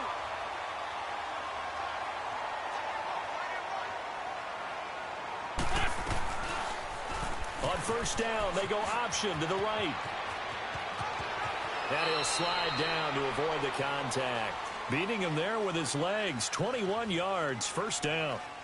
Pretty nice play here. They go read option, read the defensive end, and when he collapsed down inside, how about the quarterback pulling it, keeping it, and not only getting to the second level, but picking up some really nice yardage. Very, very well read. Back-to-back good plays have him on the move on first down. Wentz now on first down. Screen pass to Sproles.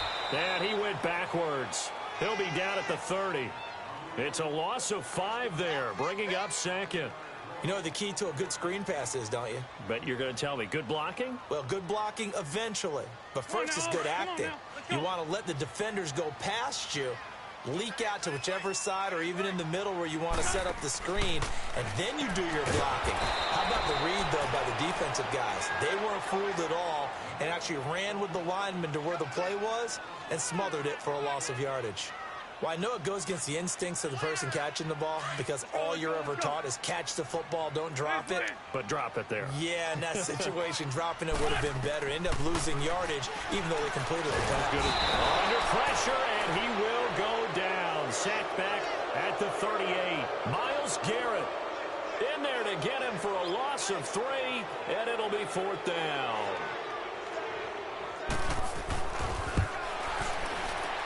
And he has got it from 55 yards away. That was never in doubt. These kickers now, it's like we take them for granted. Kicks like that used to be such a big deal, and now you just expect them to make it. Yeah, you're exactly right, and we shouldn't take them for granted, but I have a theory about it. You want to hear it? Yeah. They are more athletic now than ever before. Talk about kickers. Trace their backgrounds, trace their histories. You'll find that they were big-time athletes all along, but their kicking was so prevalent that we made them specialists. Yeah, and now those 50-plus yarders seem easy for some reason. Trying to shake off the interception. He'll look to throw. Over the middle and into the hands of his receiver, Landry. And they're able to get this one across the 35. A gain of 11 to kick off the drive, and it's a quick first down. And welcome back. We are in the city of brotherly love, Philadelphia. It's the Browns with a deficit. They're trailing, but with the football here to start the 4th. So from the 36 now, 1st and 10. All right, now, lucky 56. Lucky 56.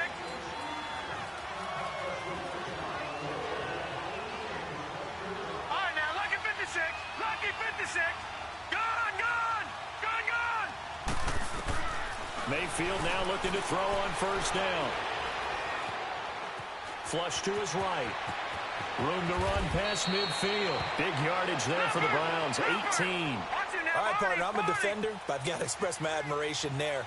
Moving around, making it happen, and instead of worrying about protecting himself, he goes and gets the first down. I've got to give it to him on that one. Normally, you don't want your guy taking shots, your quarterback, but it's winning time here in the 4th quarter. If he needs to make those plays with the legs, go ahead, right? Yeah, no doubt about it. At this stage of the game, all protections, they're off. Pressure comes, and down he goes. The Eagles get there for the sack. Derek Barnett, he's the one that got to him. He takes him down for a loss of 9.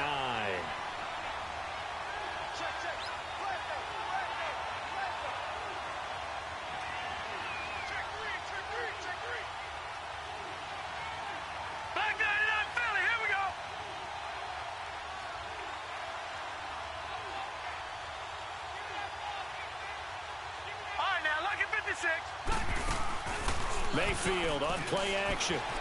Rolling to his left. And his throw's going to be incomplete. Nigel Bradham, the linebacker, right there on the coverage. When everything is in sync on defense, that means everyone's communicating really well, and sometimes it's nonverbal. They just know that when a receiver's in one spot, this person may have him, and he's in another spot, the next defender may have him. And they've squeezed the passing lanes down to where it's so difficult to find an open area to deliver the football. They've made it tough on them all game long.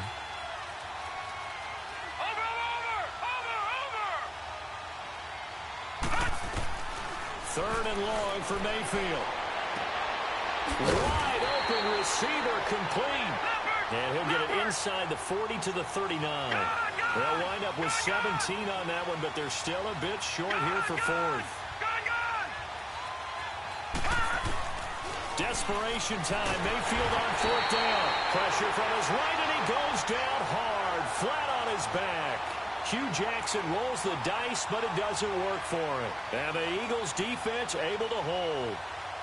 Wentz and the Eagles now with a 1st and 10 on their side of midfield at the 47. They'll start by running the option to the right. It's a loss of a yard there, and now 2nd down. And in this situation with the lead 4th quarter, they're liking keeping the ball on the ground, I'm sure. That's just smart football, but you know the defense has to know it as well. They've got to stop them here. So now we're going to see that loading the box in a big way. 6, 7, 8, 9, whatever it's going to take, puts a little bit more pressure on your big offensive line.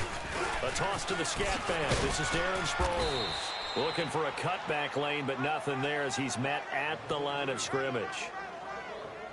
No gain that time, and it leaves him with 3rd and 11 coming up. Possibly a turning point. Big play coming. This is 3rd and long.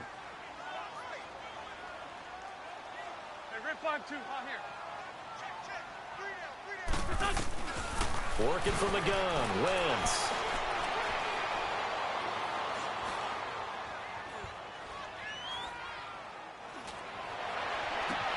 And look at this. They get the turnover they needed. It's intercepted.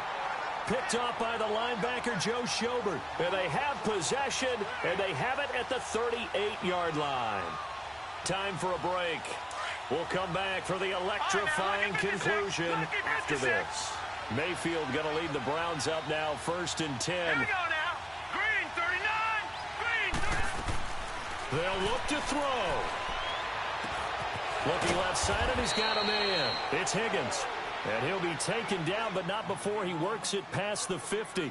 They may want to go back to that one. First play of the drive, good for 15 and a 1st down. This quarterback now, 5 straight completions here in this 2nd half. 1st and 10.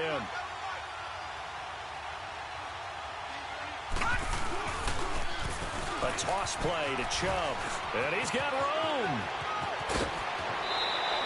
A big hitter there. A 1st down gain of 26 yards.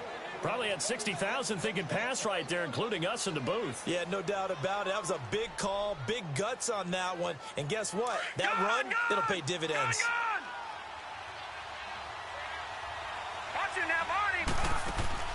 He'll look to throw. And Callaway taking it in left side. And he will lose yardage and be backed up to the 24. That'll set him back with a loss of 3 on the play. And it'll bring up a 2nd and 13.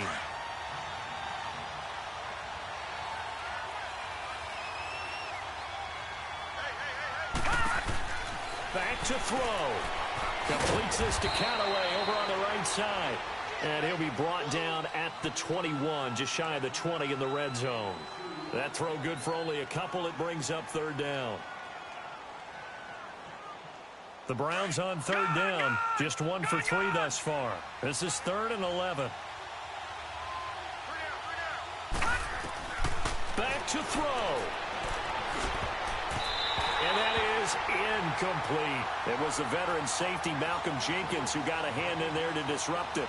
This secondary as a unit, they've worked really well together in this one, especially late. A lot of cohesiveness, a lot of communication, and some great athleticism.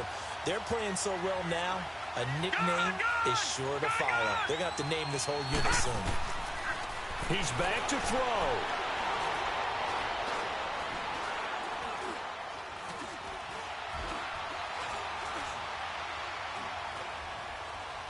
Oh, fighting off the defender. And he can't get a throw away. He's taken down. Michael Bannon in there to get him for a loss of 5. So they've gone for it twice now on 4th down in this game, and both times unsuccessful. I wish we could hear the headsets now between the head coach and the offensive coordinator. Now that they're 0 for 2, if they get into a third situation, head coach might say, hey, you got anything for this one? Might get radio silence back. And now a timeout called defensively by the Browns, as they'll stop the clock with 24 seconds to go in the game. First play of the drive goes the wrong way. Here's 2nd and 12.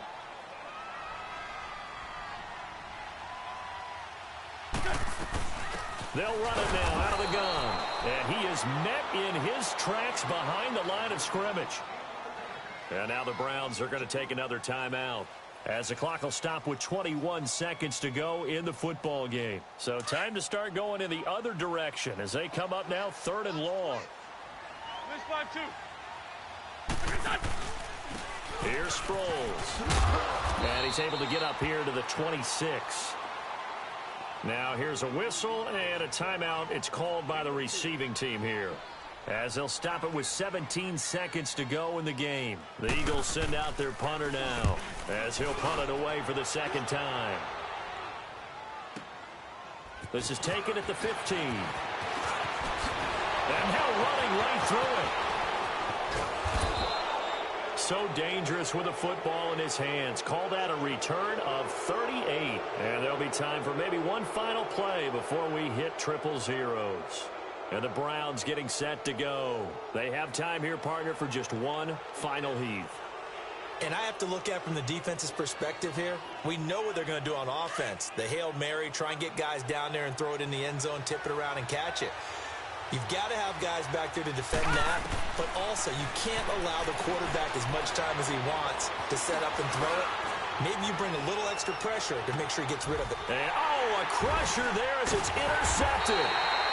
Picked up by Avonte Maddox. And a big turnover there as his guys will get the football back. Well, we were on hand for a fun and entertaining game here, coming down really to that last play. Great job defensively to get the pick and seal it. And we know that every play during a game matters. You're never sure which one's going to be one of the key ones.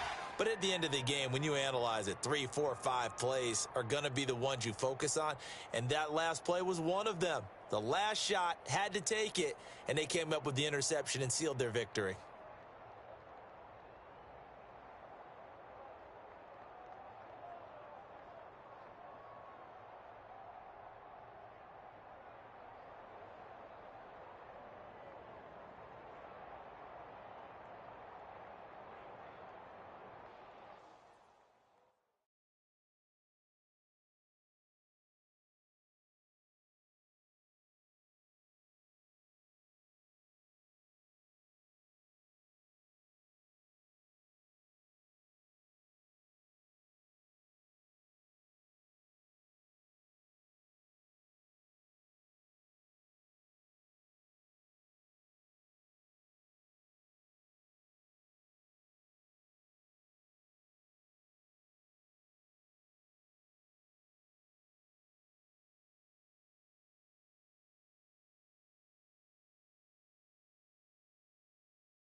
Just off the shores of Lake Erie, we are at First Energy Stadium in a city aptly named after its founder, Moses Cleveland, way back in 1796.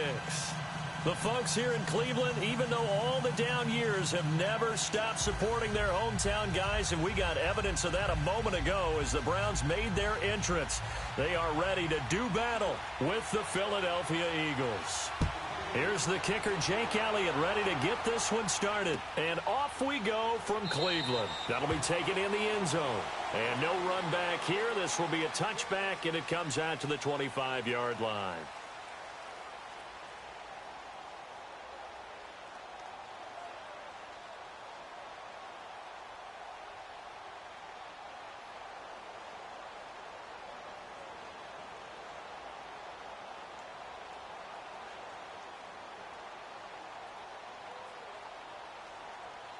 Mayfield going to lead the Browns up now, 1st and 10.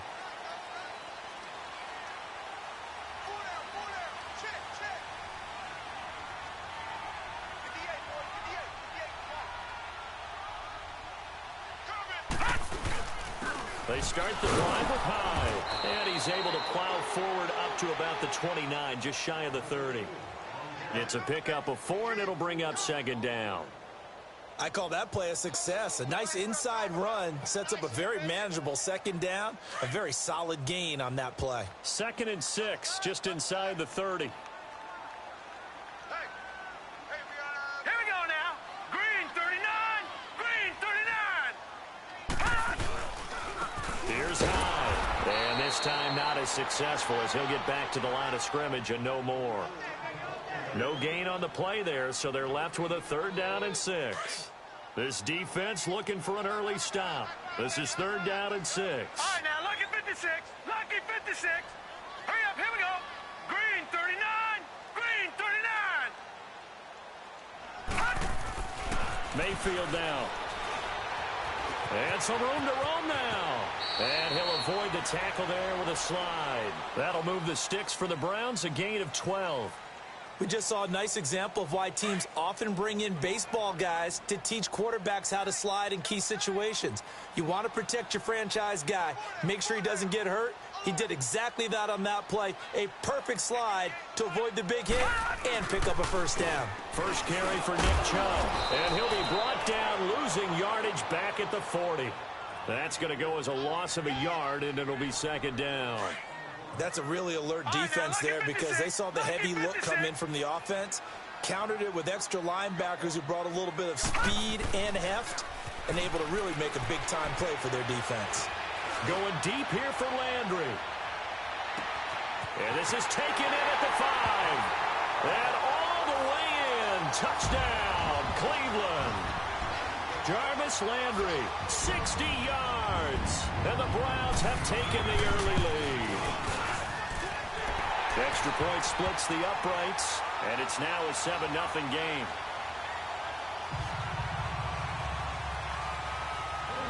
Set now to kick this one away, and off it goes. That's fielded in the end zone.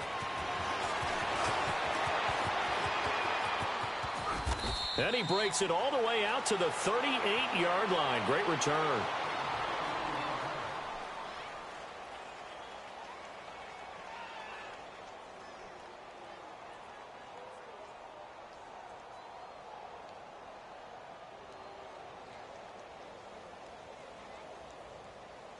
So good starting field position for him here as they come up 1st and 10.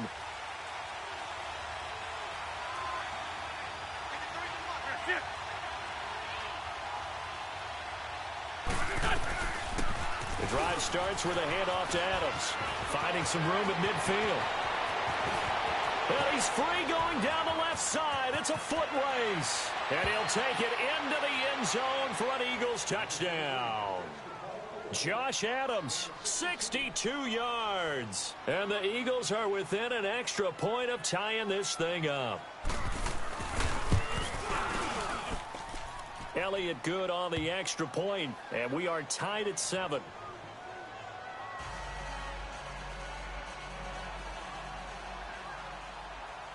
So a tie ball game here as the kick's away. That's fielded in the end zone. And he'll make it across the 20 as his guys will set up shop at the 23-yard line. The Browns offense heading back out to take possession. And they'll be looking to build off of a nice drive last time, a drive that really relied on the quarterback. Making good decisions, distributing the ball well, distributing it accurately, keeping it away from danger. A really nicely run drive. But now the defense, what adjustment. Blitz coming, and down he goes. And their inaugural sack of the game coming from an unlikely source. You mean it wasn't a linebacker? It wasn't a defensive end? It was somebody like you. Oh, my goodness. Yeah, that's a surprise for the offense. That's not what they normally get when they think about pressure. And they need to work to at least get some of this yardage back after the sack. Second and 19. Here we go now. Blue 90. Blue 90. Mayfield. And he'll go down just shy of the 25 at the 24-yard line. It'll be a pickup of 10 yards. And that'll make it third down. Detroit! Detroit! Now let's go. 319. 319. On third down, Mayfield. Incomplete. He had his hands on it but couldn't pick it. But it's now fourth down. So possession one ended in 6. Possession 2 likely going to end in a punt. Yeah, that's okay. They've just got to get back to what they worked on in the opening drive and continue to make a few adjustments along the way. It won't be exact because the defense will make a few adjustments themselves. Just get back to your game plan.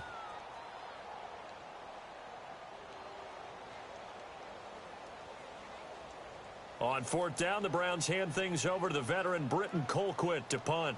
Back deep is Darren Sproles.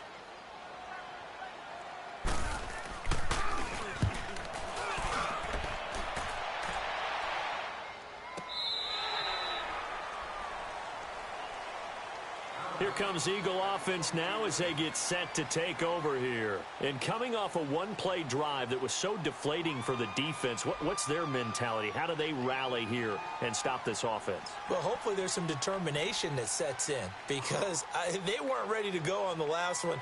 Give all the credit to the offensive guys for getting it done, but to allow a run of that length, that's just not being prepared. So now, are they determined? Are they ready to read their keys and make the proper plays? And we'll see how determined they are. The fourth down run successful. Now they look to pay it off on first down. On first and 10, here's Wentz. And it pops free. The collision there jarred the ball loose and brings up second down.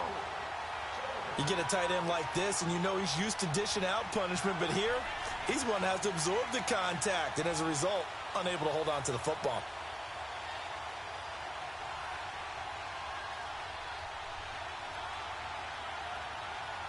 So after the incompletion, second and 10 from the 22.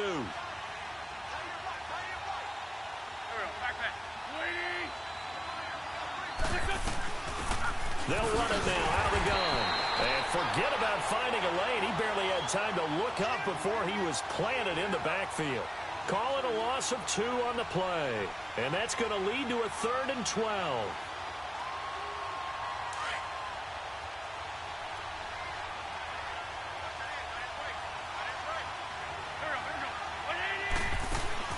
Play action to Sproles. Wentz.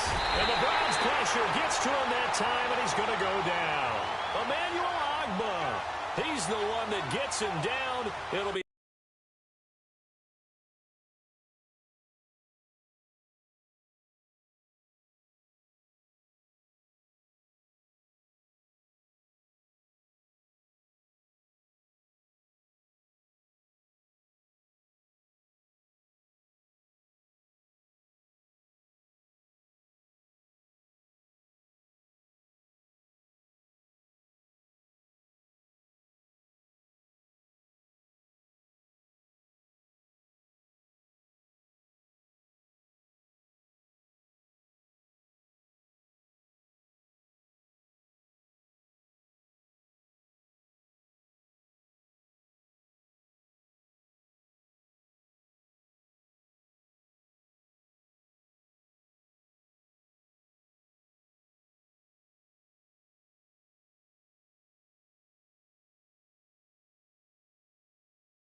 We are just a stone's throw away from the Rock and Roll Hall of Fame as we get set for football at First Energy Stadium in Cleveland, Ohio.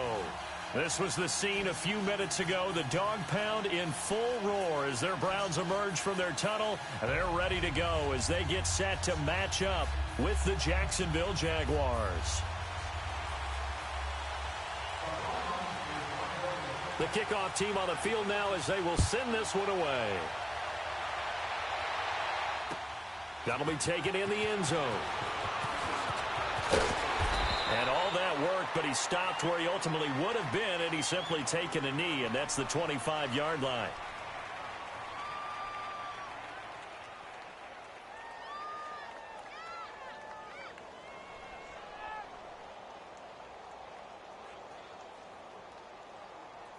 Here we go. Here we go. Here we go.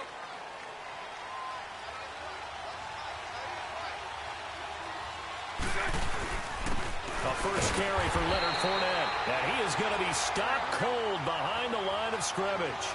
It's a loss of 2 there, bringing up second down. Doubling this guy has to be a priority before moving up to the next level because the big fella, he just ate that one alive, just stuffed it. In fact, before the game, he was talking to us, and he's like, hey, these pants make me look fat? And we said, nah, man, you're just a whole lot of guy. He is well over into double coverage, and it's intercepted. Picked up by the Michigan man, Jabril Peppers. And they'll start with great field position at the 41-yard line.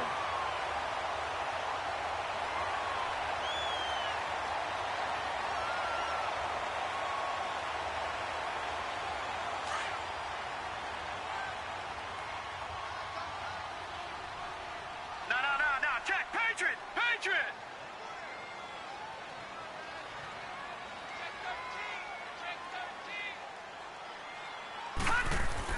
Following the interception, Mayfield.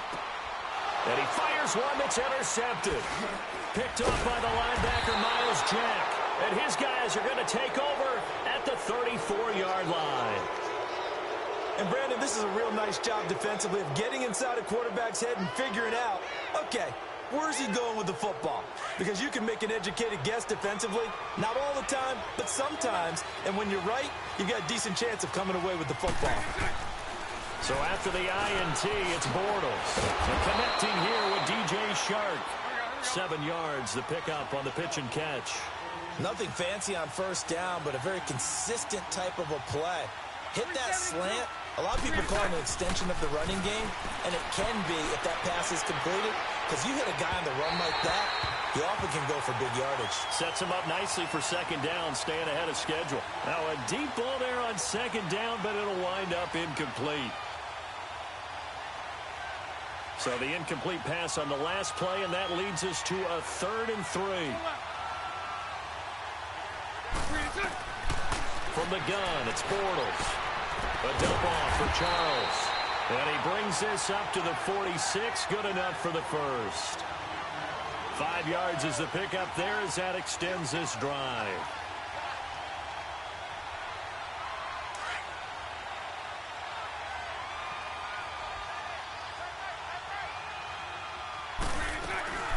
Fournette, a first down carry. And he's going to take this across the 50 into Browns territory. It's a 6-yard gain on the ground, and that'll make it 2nd and 4. Despite the blitz, they're still able to pick up a nice solid gain. The disadvantage of blitzing often alters the normal spacing and run fits and leaves creases like they were able to exploit right there. It's his first catch, and it'll be good for 15 and a first down. When this offense can get their tight ends involved, they can move the football. Here, a nice route, able to look it in, and picks up the first down. From the 32 now, here's 1st and 10. On first down, Bortles. He couldn't quite hold it. Got hit. Ball pops out, incomplete. That would have been a great catch, but it's real difficult to hold on to it because it was contested all the way. Would have been a great play if he'd been able to haul that one in. Here's 2nd and 10 now from about the 32. Bortles will try again on 2nd down. Finding room to the 20. Oh, he's got a man wide open, complete. And he's got it all the way down to the 12-yard line. A good pick up there of 20 yards. You can see the time and effort and thought that they put into their passing game because it was evident right there. It looks like a simple pitch and catch, but you and I both know that they have planned for this and worked hard to make it happen. Now a throw to the end zone on first down, but it winds up incomplete. So after the incompletion on first, now 2nd and 10.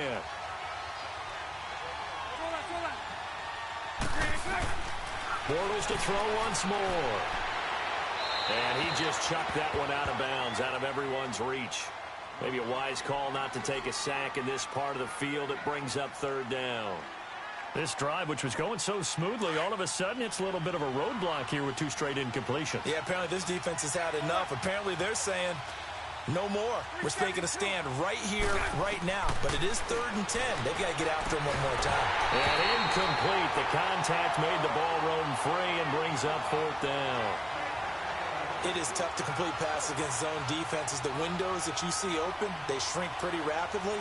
How about being able to hit a moving target against a zone before the next guy can get there and make a play on the ball? Not easy for any quarterback, no matter the situation, and there the defense won the battle.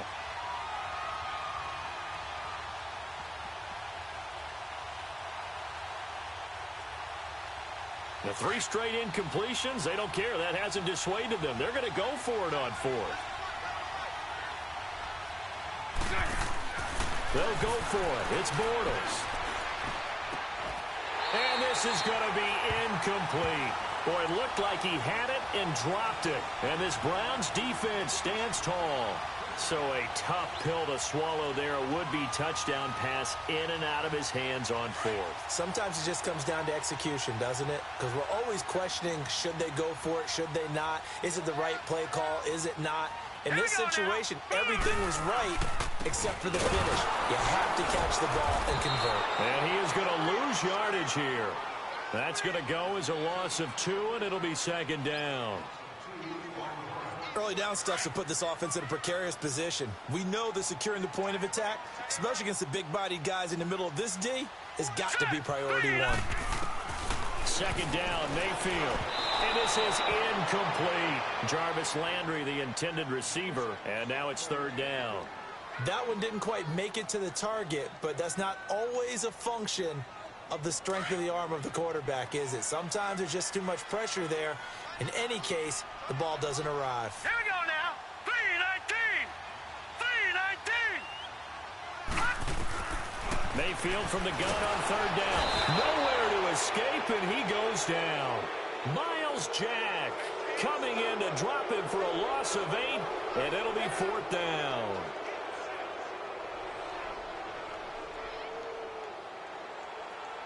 Here's Britton Colquitt now. And no room for error here as his first punt comes from deep in his own end zone. And he's able to get it out quickly, and this is not a bad kick here. They knew they were going to have great field position, went all out, got a little too aggressive. And you have to understand your angles. They're cut down. When they're that backed up, you've got to be careful going after him. So a big break. The roughing the kicker called on 4th down leads to 1st and 10.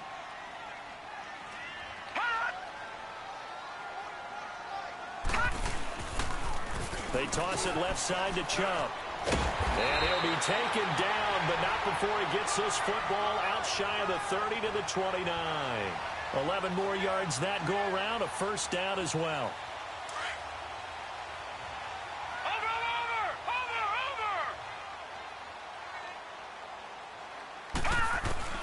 Mayfield on 1st down.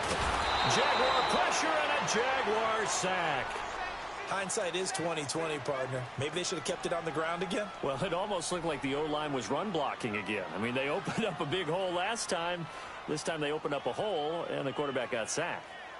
After the sack, it's 2nd and 19, and the road gets a bit tougher from here.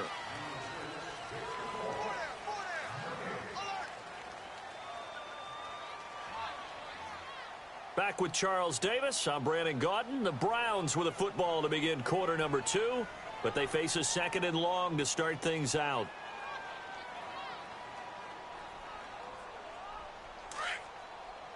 All right, now, lucky 56. Lucky 56. Over! Gun!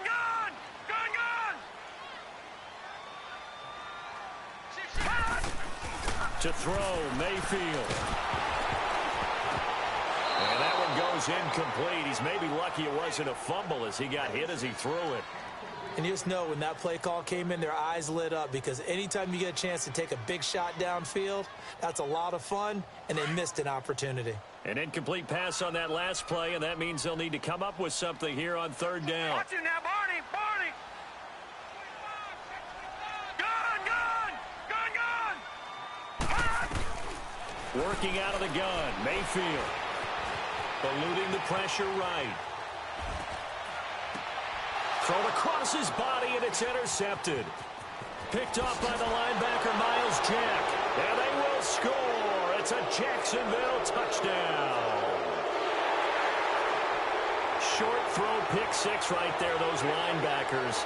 They love when those short throws come and those eyes get real wide, don't they? How about the anticipation on the play? Reading, reacting, and then the ability to catch the football and take it in the opposite direction.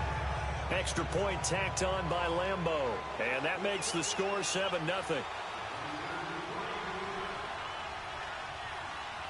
So they'll get another shot on offense following that pick six. And now the kick is away. That's fielded in the end zone.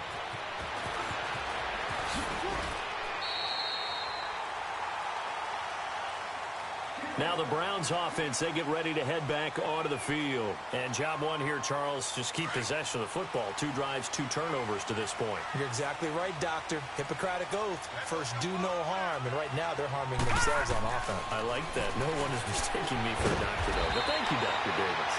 Looking left side, that's caught by Landry. 7 yards, the pickup on the pitch and catch.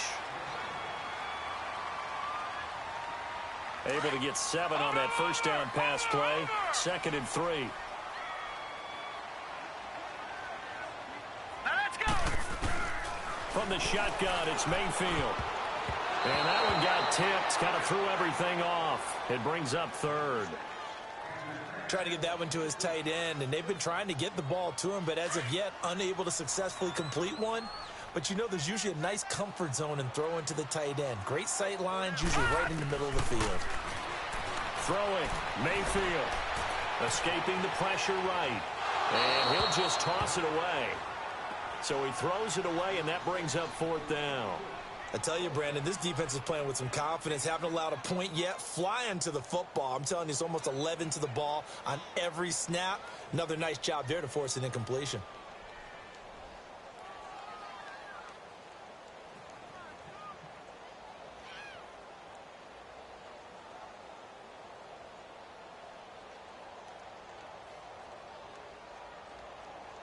Now the offense is not leaving the field. They're going to stay out and go for it on 4th and 3. Gun! Here we go now. Blue landing! They're indeed going. It's Mayfield. And this is caught. He hits Landry. Still staying on his feet. Are you serious? Defensively, a bit of a collapse, allowing the 4th down play to result in 23 yards. This offense finding its legs now. Here's another 1st and 10. Gun! All right, here we go. 3-19. They go play action here on 1st down. There he goes inside the 30. Man open, that's Damian Ratley. And down to the 7-yard line. A very nice pickup of 33 yards. The well-executed slant routes are based on timing, and that one was hit just right. Ball out of the quarterback's hands quickly, right to the receiver. He catches it on the run, and you saw the end result. Big-time run after catch. They love those rack yards. And he is into the end zone. Touchdown, Cleveland. Nick Chubb taking it in from 7 yards away. And the Browns are within an extra point of tying this thing up. Point after, right down the middle. And we are tied at 7.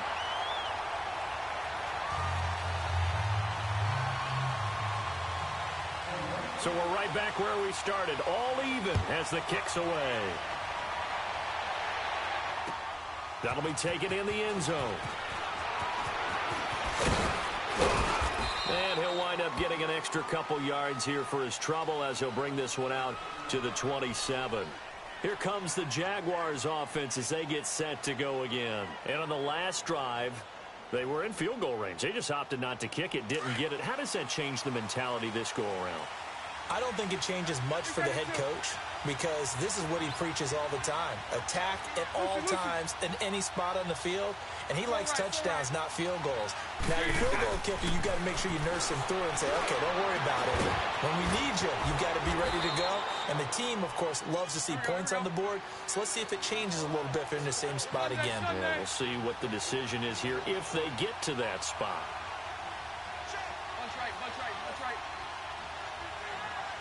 Lucy. Bortles now on first down. Dumps it off to Fournette. And he's going to be stopped up right at the line of scrimmage. No gain, and it's second down. Well, the stats that matter on this play don't help a team very much unless, of course, you're playing defense. If you're getting points per reception, you got a reception, but no yardage. Great job by the defense, though. They read through that one. They read through it, gave up no yardage, and people got credit for tackles. Pretty good deal. Had the completed pass, but for no gain, stopped right at the line, so it's 2nd and 10. 2 minutes to play in a tightly contested first half. More from Cleveland after this. Lucy. On second down, here's Bortles.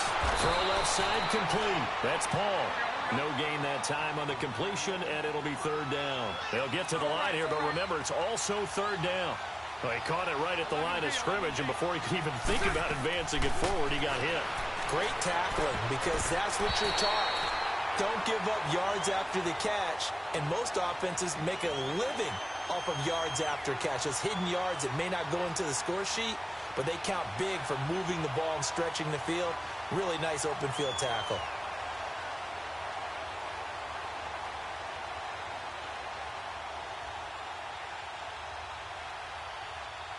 The offense staying out there. They look prepared to go here on 4th and 10.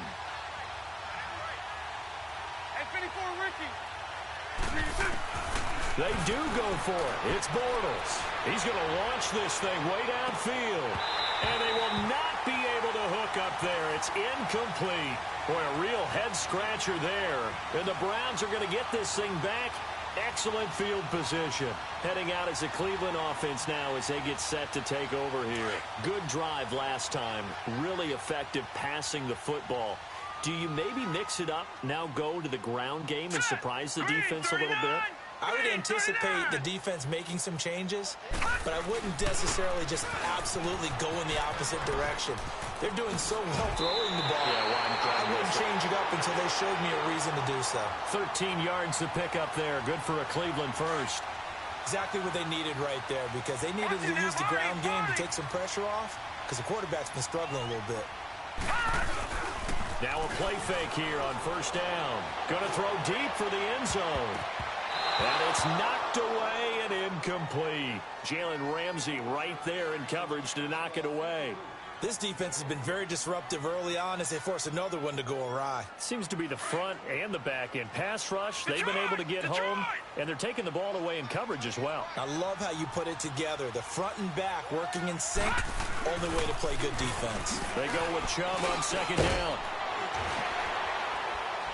And down inside the 15 he goes. 13 yards to pick up there. Good for a Cleveland first. And that's the big fella's MO right there. Running through tackles, keeping the sticks moving forward. This defense, if you don't bring 11 guys to the ball to try and get him on the ground, he's going to keep making runs like that. I feel the press box shaking every time he touches the rock. And he'll fight his way down right around the 12. And now the Jags defense deciding to call a timeout, as the stoppage will come with a little under a minute to go in this first half. On second down, Hyde. It's a loss of 2, now third down. And now the Jags going to signal for another timeout. as they get the stoppage with a little over 50 seconds to go in the first half. The Browns on third down, 0 for 3 to this point. They could use a conversion. This is 3rd and 10. Mayfield now. He'll be hit and taken down at the 21. The Jaguars now will use the last of their timeouts as they get the stoppage with a little over 50 seconds to go in the first half. And this one is right through. And they take the lead here now at 10-7. So that's a 7-play drive that ultimately stalls out there at the end. And things were a little leaky in the beginning on that drive, weren't they? But how about the front seven? As they got closer to their goal line, things stiffened a little bit, forced the field goal. They'll bring it back to just about the 25, call it the 24-yard line. Here comes the Jaguars offense as they get set here. And what do you think goes on here in this situation? If you got the football, you're trailing, you're back in your own territory with just a little time. Do you try something? You're thinking about jump-starting your team, right? You just mentioned it. They're down. They're trying to get back into the game. But you've got to figure if something goes wrong, you may have put yourself in a spot where you may not be able to come back in the second half. And he's taken down. This will be a Brown sack. Myles Garrett, he's the one that got to him. He takes him down for a loss of 9.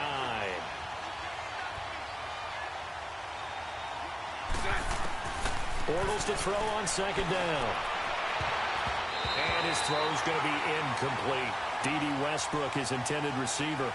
And it'll bring up third down. It's been my observation there's been a nice variety of play calling defensively. You and I often talk about an offense's ability to keep a defense off balance with what they're doing. I think the converse has been true in this game. I think you're right. They seem to have gone off tendency quite a bit, but only the second quarter, a lot of time to change things. Airing it out deep here for the running back, Chuck. And got his man complete. And he'll be taken down, but not before they work it across midfield. They give him a gain of 37.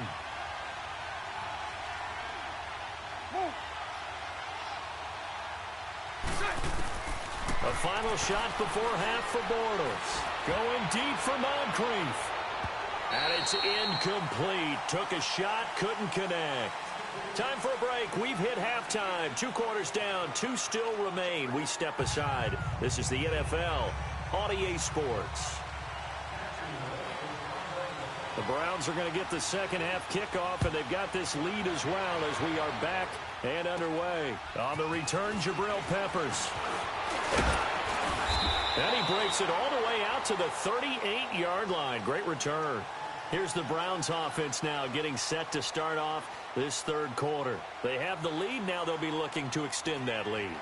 And this is where I enjoy talking about one of my favorite subjects, tendency breakers, or counters as I also like to call them. You've done things in a certain way in the first half, and they've had the ability to see what you've done. They're going to make their adjustments. So guess what? You adjust yourself and try and stay ahead of the pace because you are looking for some separation in this ballgame. The adjustment to the adjustment. Without a doubt. Show them one thing, hit them with something else. 5 yards on the carry. Good pickup on first down.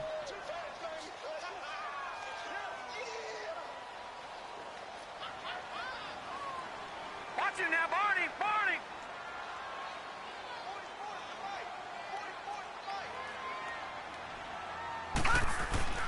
Now a second down throw for Mayfield. And he's going to be wrapped up and driven down. We are seeing 2 really confident defenses imposing their will on these offenses in this game. Yeah, absolutely, going toe for toe. Just curious if one of these offenses can wake up a little bit. If there's any way they can find something that can pop, something big to knock them back on their heels. Third and long for Mayfield. Completes this to Callaway over on the right side. His first catch, and it's a pretty big one. They get the conversion on third down. I like watching the wide receiver screen because it's a real teamwork play. Because guess what? The guy catching the ball, he'll get all the credit. But how about the people up to block in front of him, either fellow receivers or offensive linemen? That makes that play a really nice timing play, and sometimes it can break big. Back 99 Philly, here we go! Mayfield now from the 50. Flushed out right. to the right side, and he's got Landry complete. And he'll be brought down, it looks like right at the 40. 10 yards on the pickup there, and it'll be second down. He was out there waving his arms, and when you got a quarterback out of the pocket looking for any help, I guess waving the arms is helpful. It certainly is, because you've got to get his attention, because now you're in scramble drill. So everyone's adjusting their routes, finding open space, and he found the right spot for the completion. Mayfield now on second down. And the Jags get to him as down he goes. Telvin Smith coming hard on the blitz. He dumps him for a loss of 8. The amount of sacks that they've absorbed in this game is absolutely extraordinary. Let's just face it. This offensive line, flat out, cannot handle this pass rush. It's been demonstrated time and time again. And he's going to be intercepted a third time. Picked off by the linebacker, Miles Jack. And his guys are going to take over at the 39-yard line. While we have a second on that incompletion, we got to talk about Linval Joseph. Yes, 64-yard interception return for a touchdown, and then you saw him on the sideline with the glasses and the oxygen mask after. Yeah, when you're talking about lugging not just a football, but probably about 350 pounds down the sideline and scoring. But how about the contrast? Marcus May, the defensive back for the New York Jets, he gets a pick in the end zone, brings it all the way back, believes the last play of the game. And Cortland Sutton, the rookie out of SMU for Denver, knocks him out of bounds before he can score. 104 yards and no touchdown. Linval Joseph at least got the touchdown to earn the oxygen and the shade. Well, when he was going down the field, he was in Philly. I was in Atlanta. My couch was shaking. No question.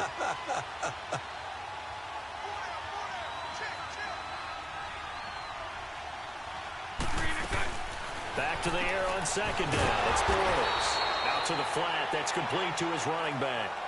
No gain on the play, and it'll bring up a third down.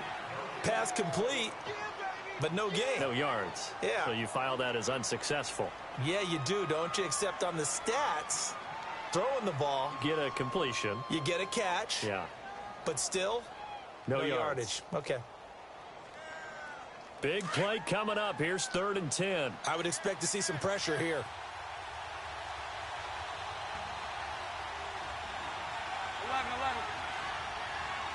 And the blitz does come.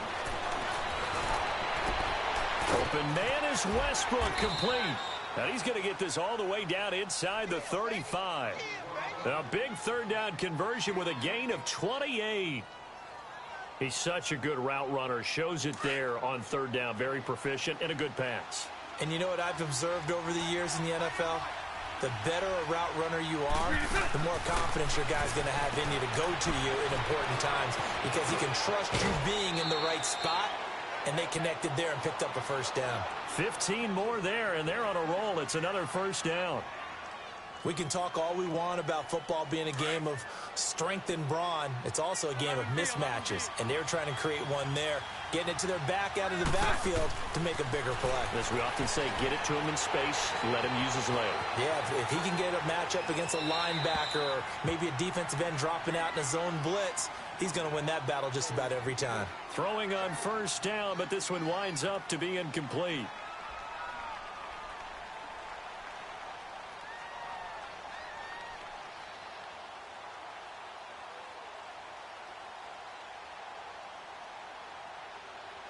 So now 2nd and 10 after the incompletion on first down. 11B. 380. 380. Move.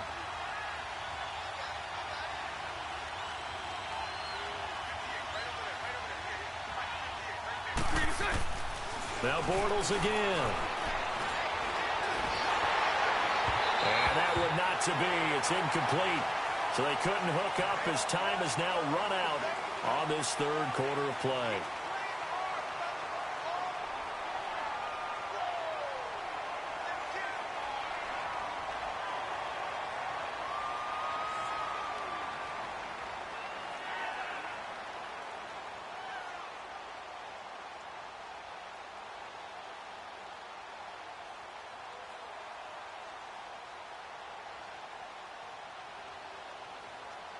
This offense was on the move. Now 2 straight incompletions have them looking at 3rd and 10.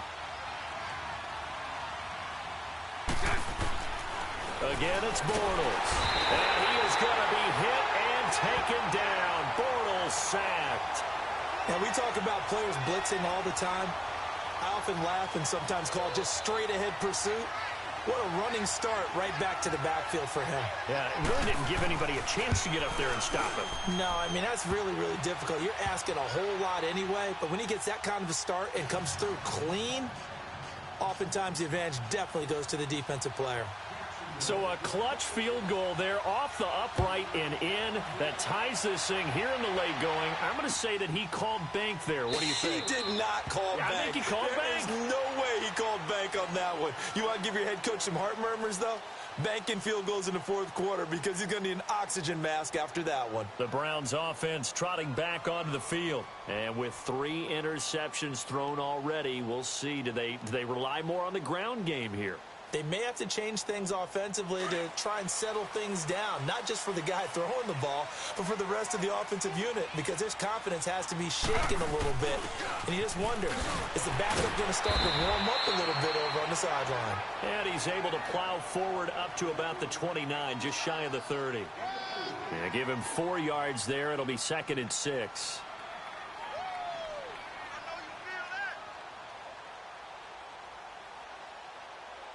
Second and 6, just inside the 30.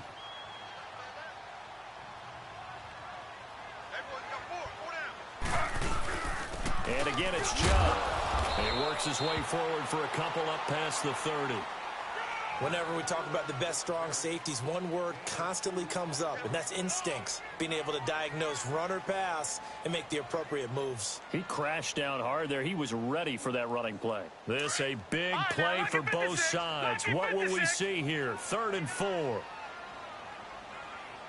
now, lucky 56. Lucky 56. From the gun, Mayfield. And he's got his man. That's Landry. That's good for a Cleveland first down, an 11-yard pickup. This has to go down as one of the simpler routes in the playbook, but oh so effective. Nice completion there. Keeps the sticks moving.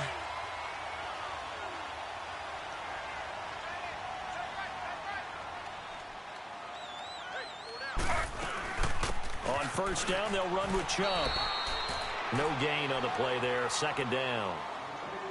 And this defense continues to give them fits. They just can't get really anything going on the ground, can they? I love the theme that you just brought up. This defense has been tough all game long against the run. We just saw another example of it there.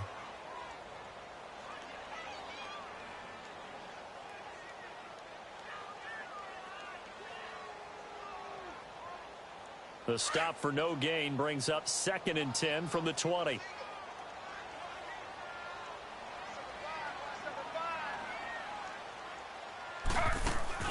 A first throw here for the backup Taylor. Rolling to, and he's going to have to eat this one as down he goes. Dante Fowler in there to record another sack, their 6th of the afternoon. Possibly a turning point. Big play coming. This is 3rd and long. Watch him now, Barney. Barney. Detroit. Detroit. Mayfield to throw it. And this is going to be incomplete. Time for a break. We'll come back and see how it all shakes out after this.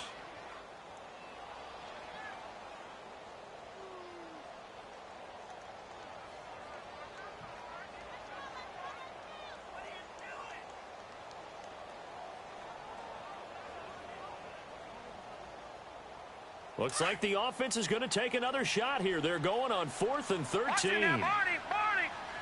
Detroit. Detroit. Watch it now, Barney. Barney. Hot. Hot. Mayfield to throw for it on 4th. Looking left side, and he's got a man. It's Higgins. And now the Jags going to signal for another timeout. And they'll be disappointed to have to burn one there after giving up the first down. So they'll come up 1st and 10 now from the 33.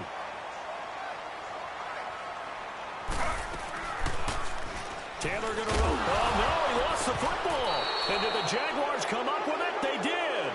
I think we just saw an example of a game situation that I know is discussed, practiced to the nth degree, go right out the window, and a chance to win the game as well. Yeah, protect the football. On the other side, you're taught to get in there and rake it out. They did just that. I mean, they go over this starting in OTAs and mini camps. You go through these situations, and that's the way a lot of teams like to end practice. Finish it off with this type of a drive, kick the game-winning field goal. Everyone feels good and heads to the locker room. In this case, though, they're not going to feel so great about it. Flush to his right. Over to the right side, caught by Moncrief. And he's going to be out of bounds, but not before he takes it inside the 40. A very solid gain of 27.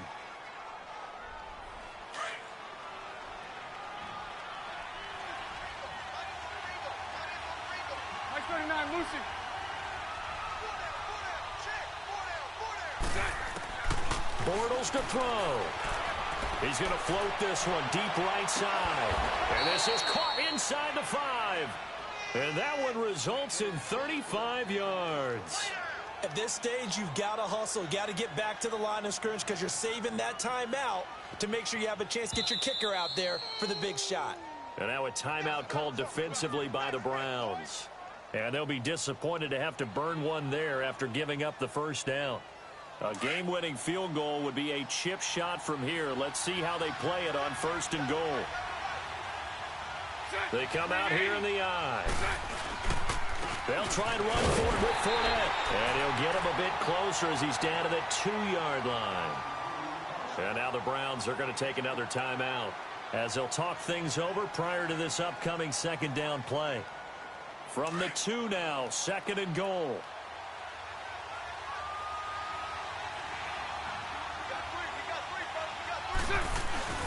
They'll try to punch it in with Fournette, and he will fight his way into the end zone for a touchdown.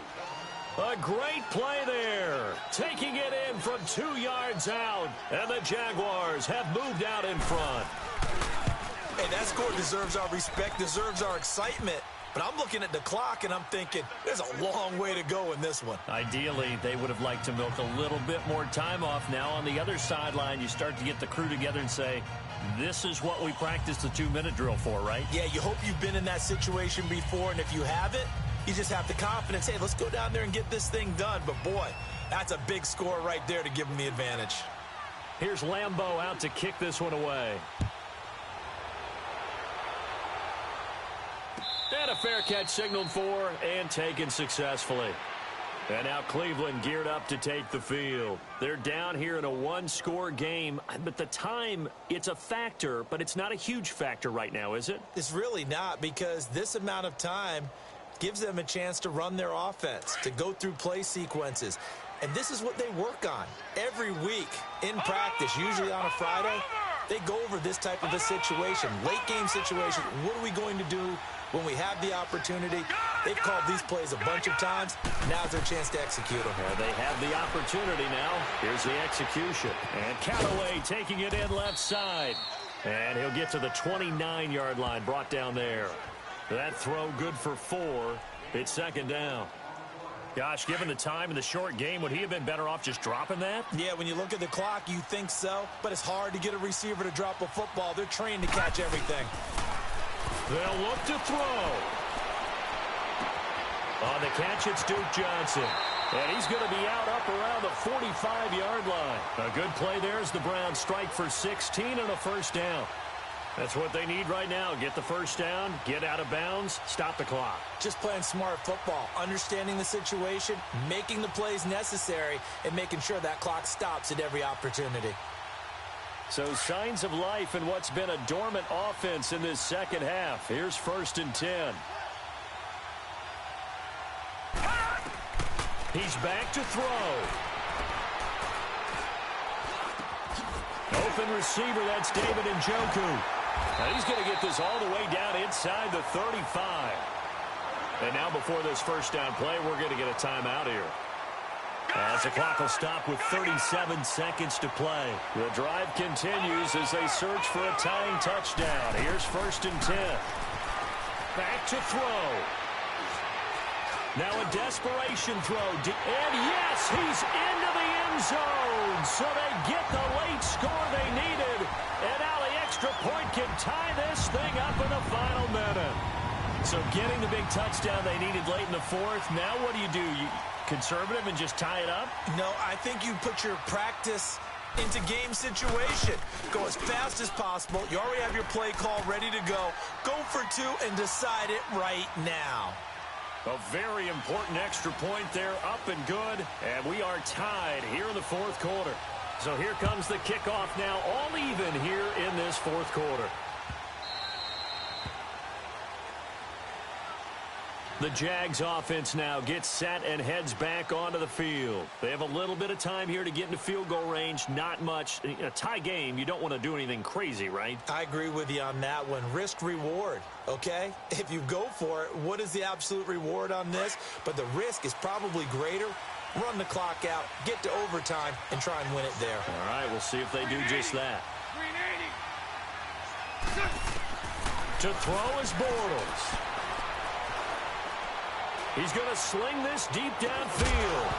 And it pops free. The collision there jarred the ball loose and brings up second down.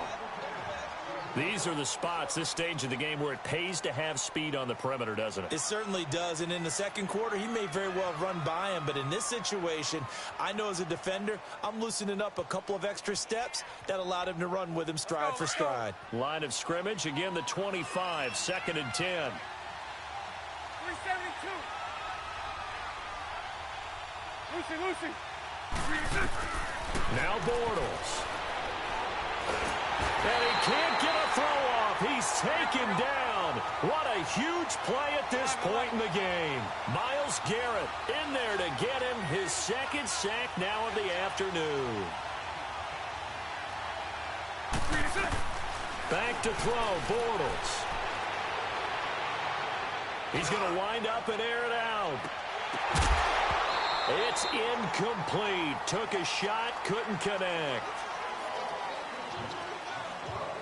And here in overtime, if the team that receives the ball scores a touchdown, it's over. If they don't, we can still have some more football. That's exactly right. If they go down and kick a field goal, the other team gets a possession to either match it or score a touchdown to win the ball game. If both teams kick field goals, the next team to score wins. But if the receiving team throws a pick six or fumbles the ball and it gets picked up by the defense and they score, the game is over at that point. And no run back here. This will be a touchback, and it comes out to the 25-yard line. Here comes the Browns offense back onto the field. They control their own destiny here. They have the football in overtime. Obviously, a touchdown would win it.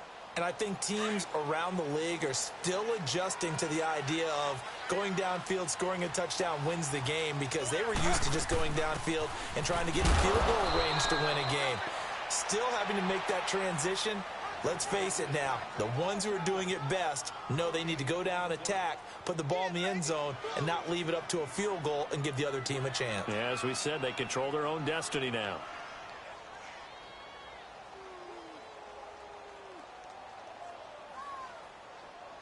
Well, they had the run for no gain. Now they'll try again from the 25 on 2nd and 10. Leopard! Gone! The first throw in overtime for Mayfield now. That's taken in by Callaway. And he's taken down but able to slip across the 35. 12 yards there as they keep this drive rolling. It's another first down. Line of scrimmage, the 37 on 1st and 10.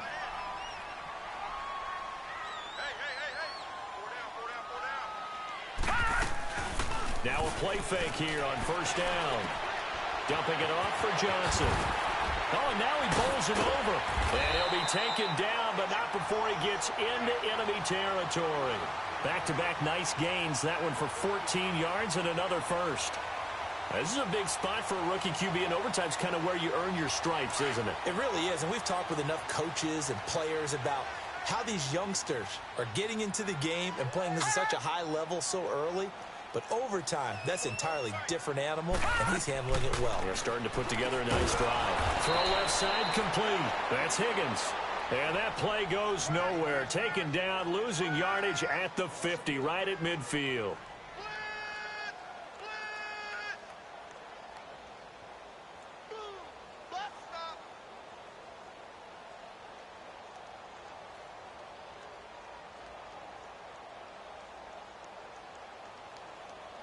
That pass play wound up for negative yardage, so here's 2nd and 11.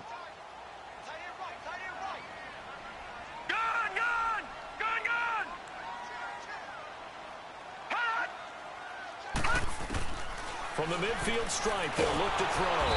Jaguar pressure and a Jaguar sack. This offensive line flat out cannot handle this pass rush. We've seen it demonstrated time and time again to the tune of 7 sacks in this game thus far. All right, now, lucky 56. Lucky 56. 3rd and long for Mayfield. Wide open receiver complete. And they'll have it in the red zone before he crosses over out of bounds. They give him a gain of 38.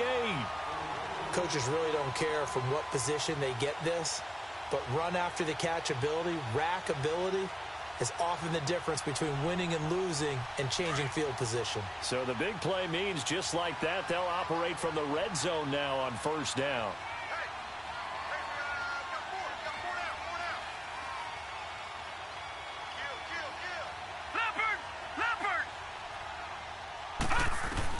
From the red zone now, Mayfield. And he'll go down here at the 12-yard line. Nice work to get 7 out of that, and it's 2nd down. Now, that was not a bad scramble there on 1st down. He didn't force it, nor did he throw it away. He was able to take off, and now he made it a very manageable 2nd and short.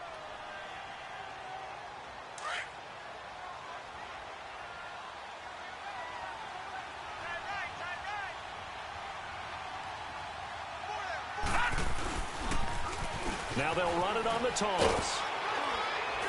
And he's going to be brought down just shy of the 5 at the 6. A 5-yard gain, and now they're set up 1st and goal. And now the Jags going to signal for another timeout. They'll be down to just 1 remaining as we step aside here in overtime.